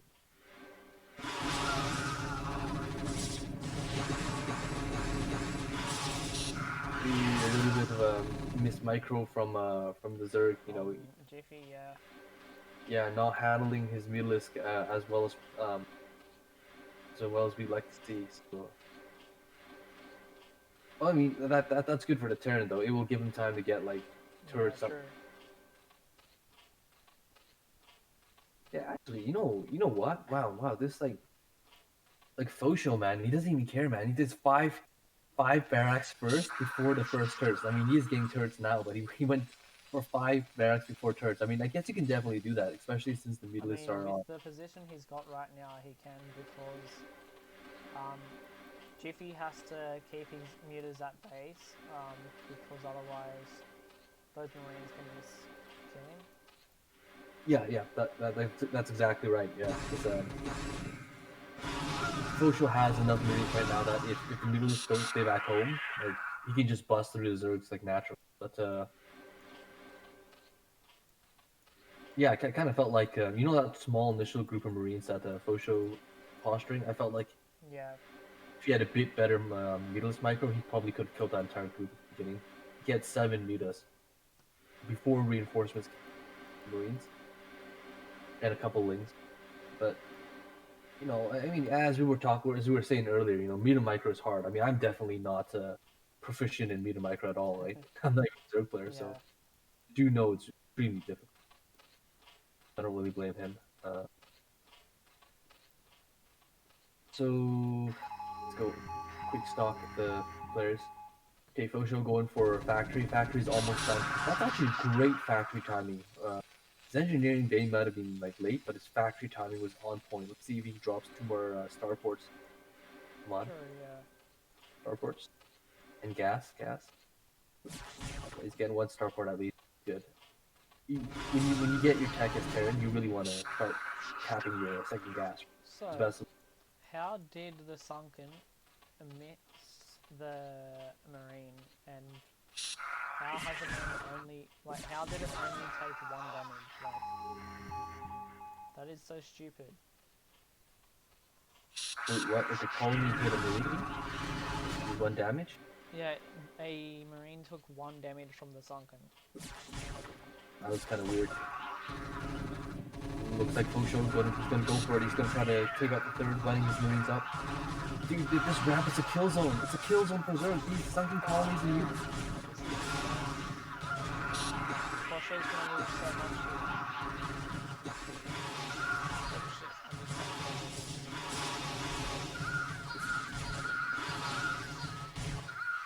Look at the macro difference as well. Yeah.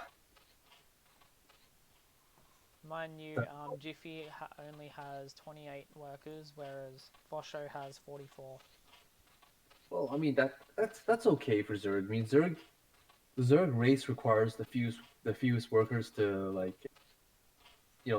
make it work, so to speak, right? So it's not too bad. It's just that like what I found of incredible is that Fosho he had a huge army, but the entire army got wiped out at the thirds. Yeah, true. Jiffy trying to do some damage at Fosho's natural, gathering up some mutas. He was trying to do some damage, but uh, not really being able to do too much right now. Fosho's economy not really effective right now. The tank out. Okay, so Fosho is going tanks now. With the one starport, one factory and facility, it kind of signals to me Fosho's gonna do that old school like three tank vessel push, right? Which was like really popular back like what was it, the OSL days. Yep. But let's see if that's what he's actually going for. Yeah, he won that. Yeah, he's definitely getting work done. Diving on those turrets. He's got to fall back though. Like, if Fosho's army gets across the map and like the mutants are not in position, it's gonna get overrun. In fact, yeah, true. I think it might be too late. He's bled a lot of mutalists at Fosho's natural. He only has 6 more mutalists. I mean, this could be the end. I mean, he's got 2 lurkers, but Fosho's got 2 tanks, and tanks are better than lurkers. So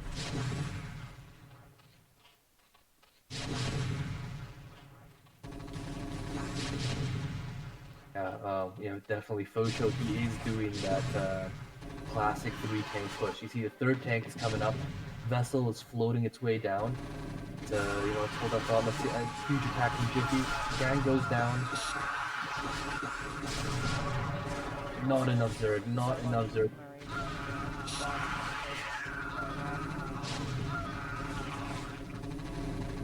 Yeah, it's not enough to hold and break. I agree, Bugs. Yeah, beginning of the end. As a Zerg player, when you see your natural getting like pushed in like this, it's definitely not a good feeling.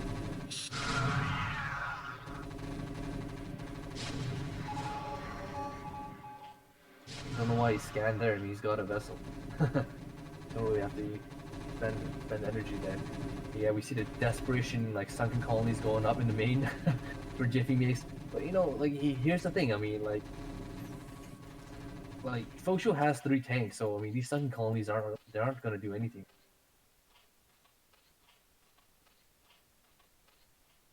Sure, why he's getting them. Actually, that's interesting.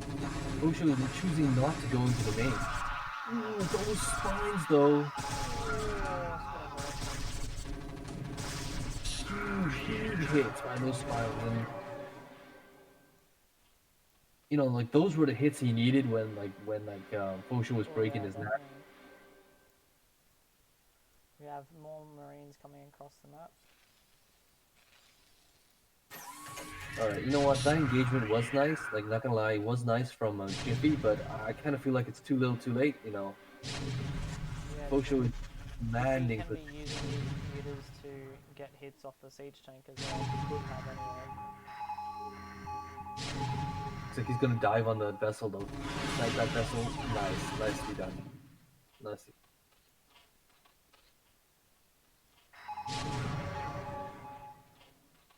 So important to keep that vessel count low for Zerg, right? Jiffy needs to go take another base as well.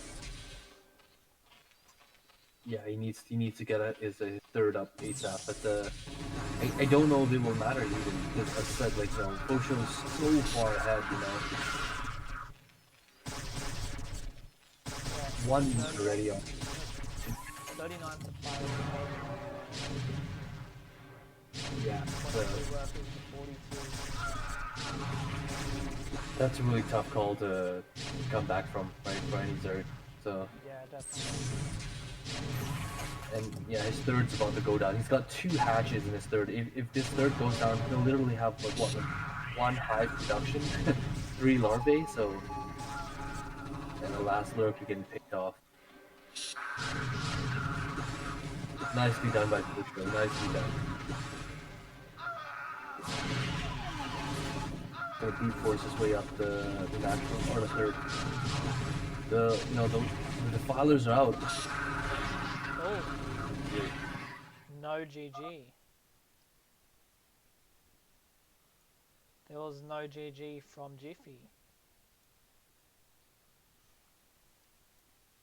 I don't know. Maybe he said GG later on the score or something. Could be. Yeah. All I can say is really well played by Fosho. Definitely, yeah, I agree. Really good. If I mean that was really good play for tier 1. To be honest, really solid. Oh yeah. Game 2 now. With Fosho up 1-0.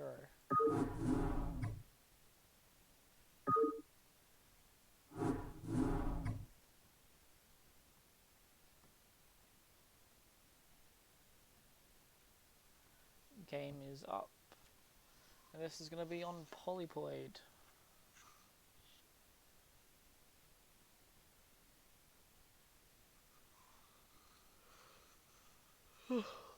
Alright, let's go to game number 2. The very last game of tonight's cast.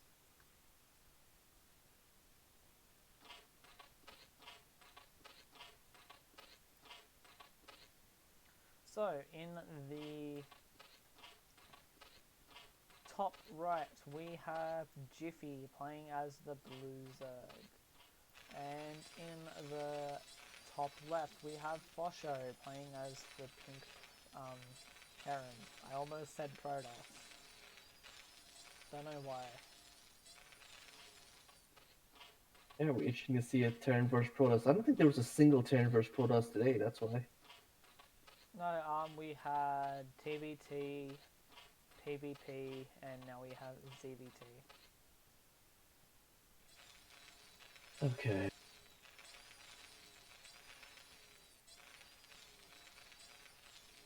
Yeah, I wonder what these two players are going to show us this time.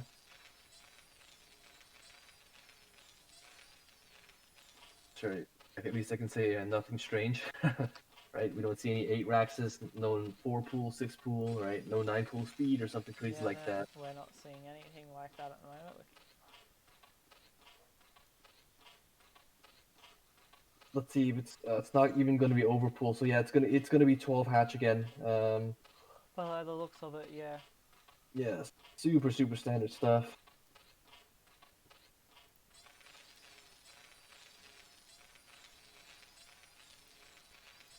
Premix, getting barracks. Apply. See these scouts top right first. You know that's the right way to scout, right? Oh, he misses the overlord by just a Yeah. bit. I don't think it's not overlord, yeah. But you know, it doesn't really matter. He's gonna get first scout anyway. Sure. So we'll see everything Zerg does. No, I'm quite I'm wondering if Jiffy will actually go 15cc instead, right?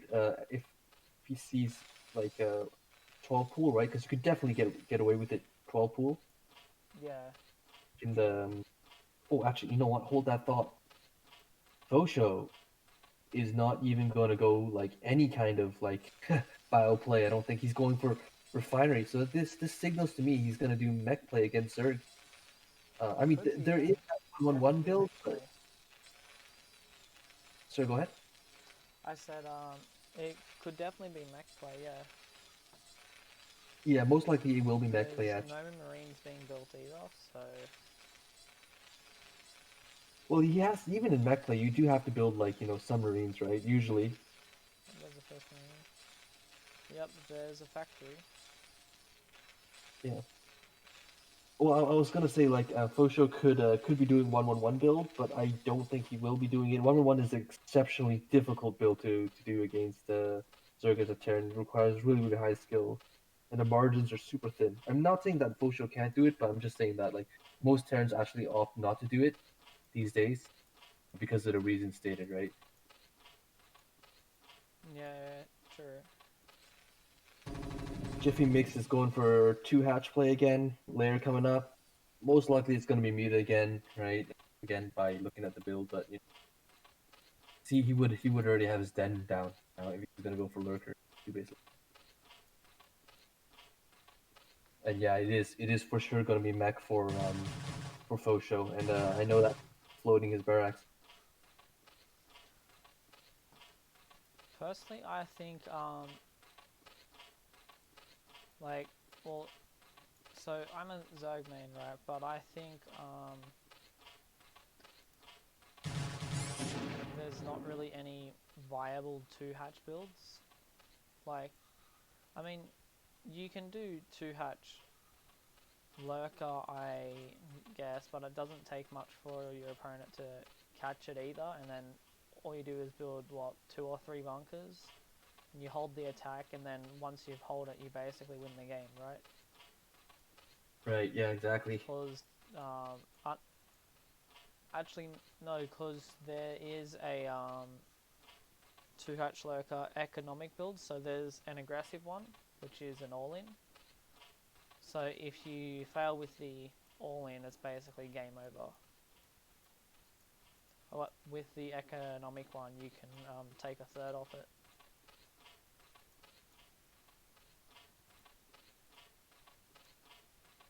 So yeah, we do that. We do see sunken up front, prevent any kind of vultures. Ling's strategically placed, so there can't be any kind of run bys by the vultures. Spire is coming up for Jiffy Mix again. So yeah, it will be 2 hatch Spire. Sometimes I do see like like a Hydra Den come down, right? Yeah. Just in case, 1-1-1, and it's like. We do see a macro hatch go down as well at the natural. Right. Yeah, and a little bit of a sim state as well to prevent any more vulture play. I'm really surprised though. Look, there's a creep colony in Jiffy's main. Wonder what that's for. It's probably for like anti-drop, maybe. Thinks. Could be. Right. Yeah, but there's no drop coming, right? Pure mech. And yeah, Fosho going up in the third factory. Fosho also getting his plating armor, which is the correct upgrade. And mech play, if the Zerg is going Mutalisk, you want armor first, right? So it negates some of the Mutalisk glaive worm damage and glaive damage. Yeah, true. Right? If it's Hydralisk, you want attack, especially so you get that bit of siege. You know what? Again, Fosho, man. Like Fosho, he likes he's. I mean, he's a great player. I'm not saying anything bad, but like he likes to take risks, man. Because you can see he got 3 factories before the engineering bay, right? If you watch like Flash's guide on YouTube, thanks. He says that if it's against 2 hatch Mutalisk, you usually want to get 2 factories, engineering bay, and then the 3rd factory. But Fosho don't care, man. He don't care. He's just gonna grab like 3 factories first, and then engineering bay. But also high risk, high reward, right? Exactly. Yeah. Exactly. High risk, high reward, and it's gonna work because I don't know what Jiffy's doing. Look, Jiffy's like flying back and forth with these Mutalisks. It's delaying the time that the Mutalisks could be harassing, right? So it's giving time for like Fosho to like build up more Goliaths and get his turrets up, Yeah, true. 7 meters out on the map. And a Scourge. Ooh, I don't know if those Scourge were like on accident or what, because I think, or it could be on accident, it could be on purpose, right? Yeah, true. But if it was on purpose, it would mean that Jiffy thinks that Fosho is going like 1-1-1. So Scourge could be used to pick off like the Wraith or like the Valkyrie or something like that. But there are no air targets. The Scourge are completely useless, right? Unfortunately. Yeah. See, like Jiffy Mix, he hasn't done any damage at all so far, and now the turrets are up. So yeah, Fosho got away with it. High risk, high reward, as you said. 4th factory coming down. The 5th one should be coming down any moment now. Fosho. Yeah. Factory.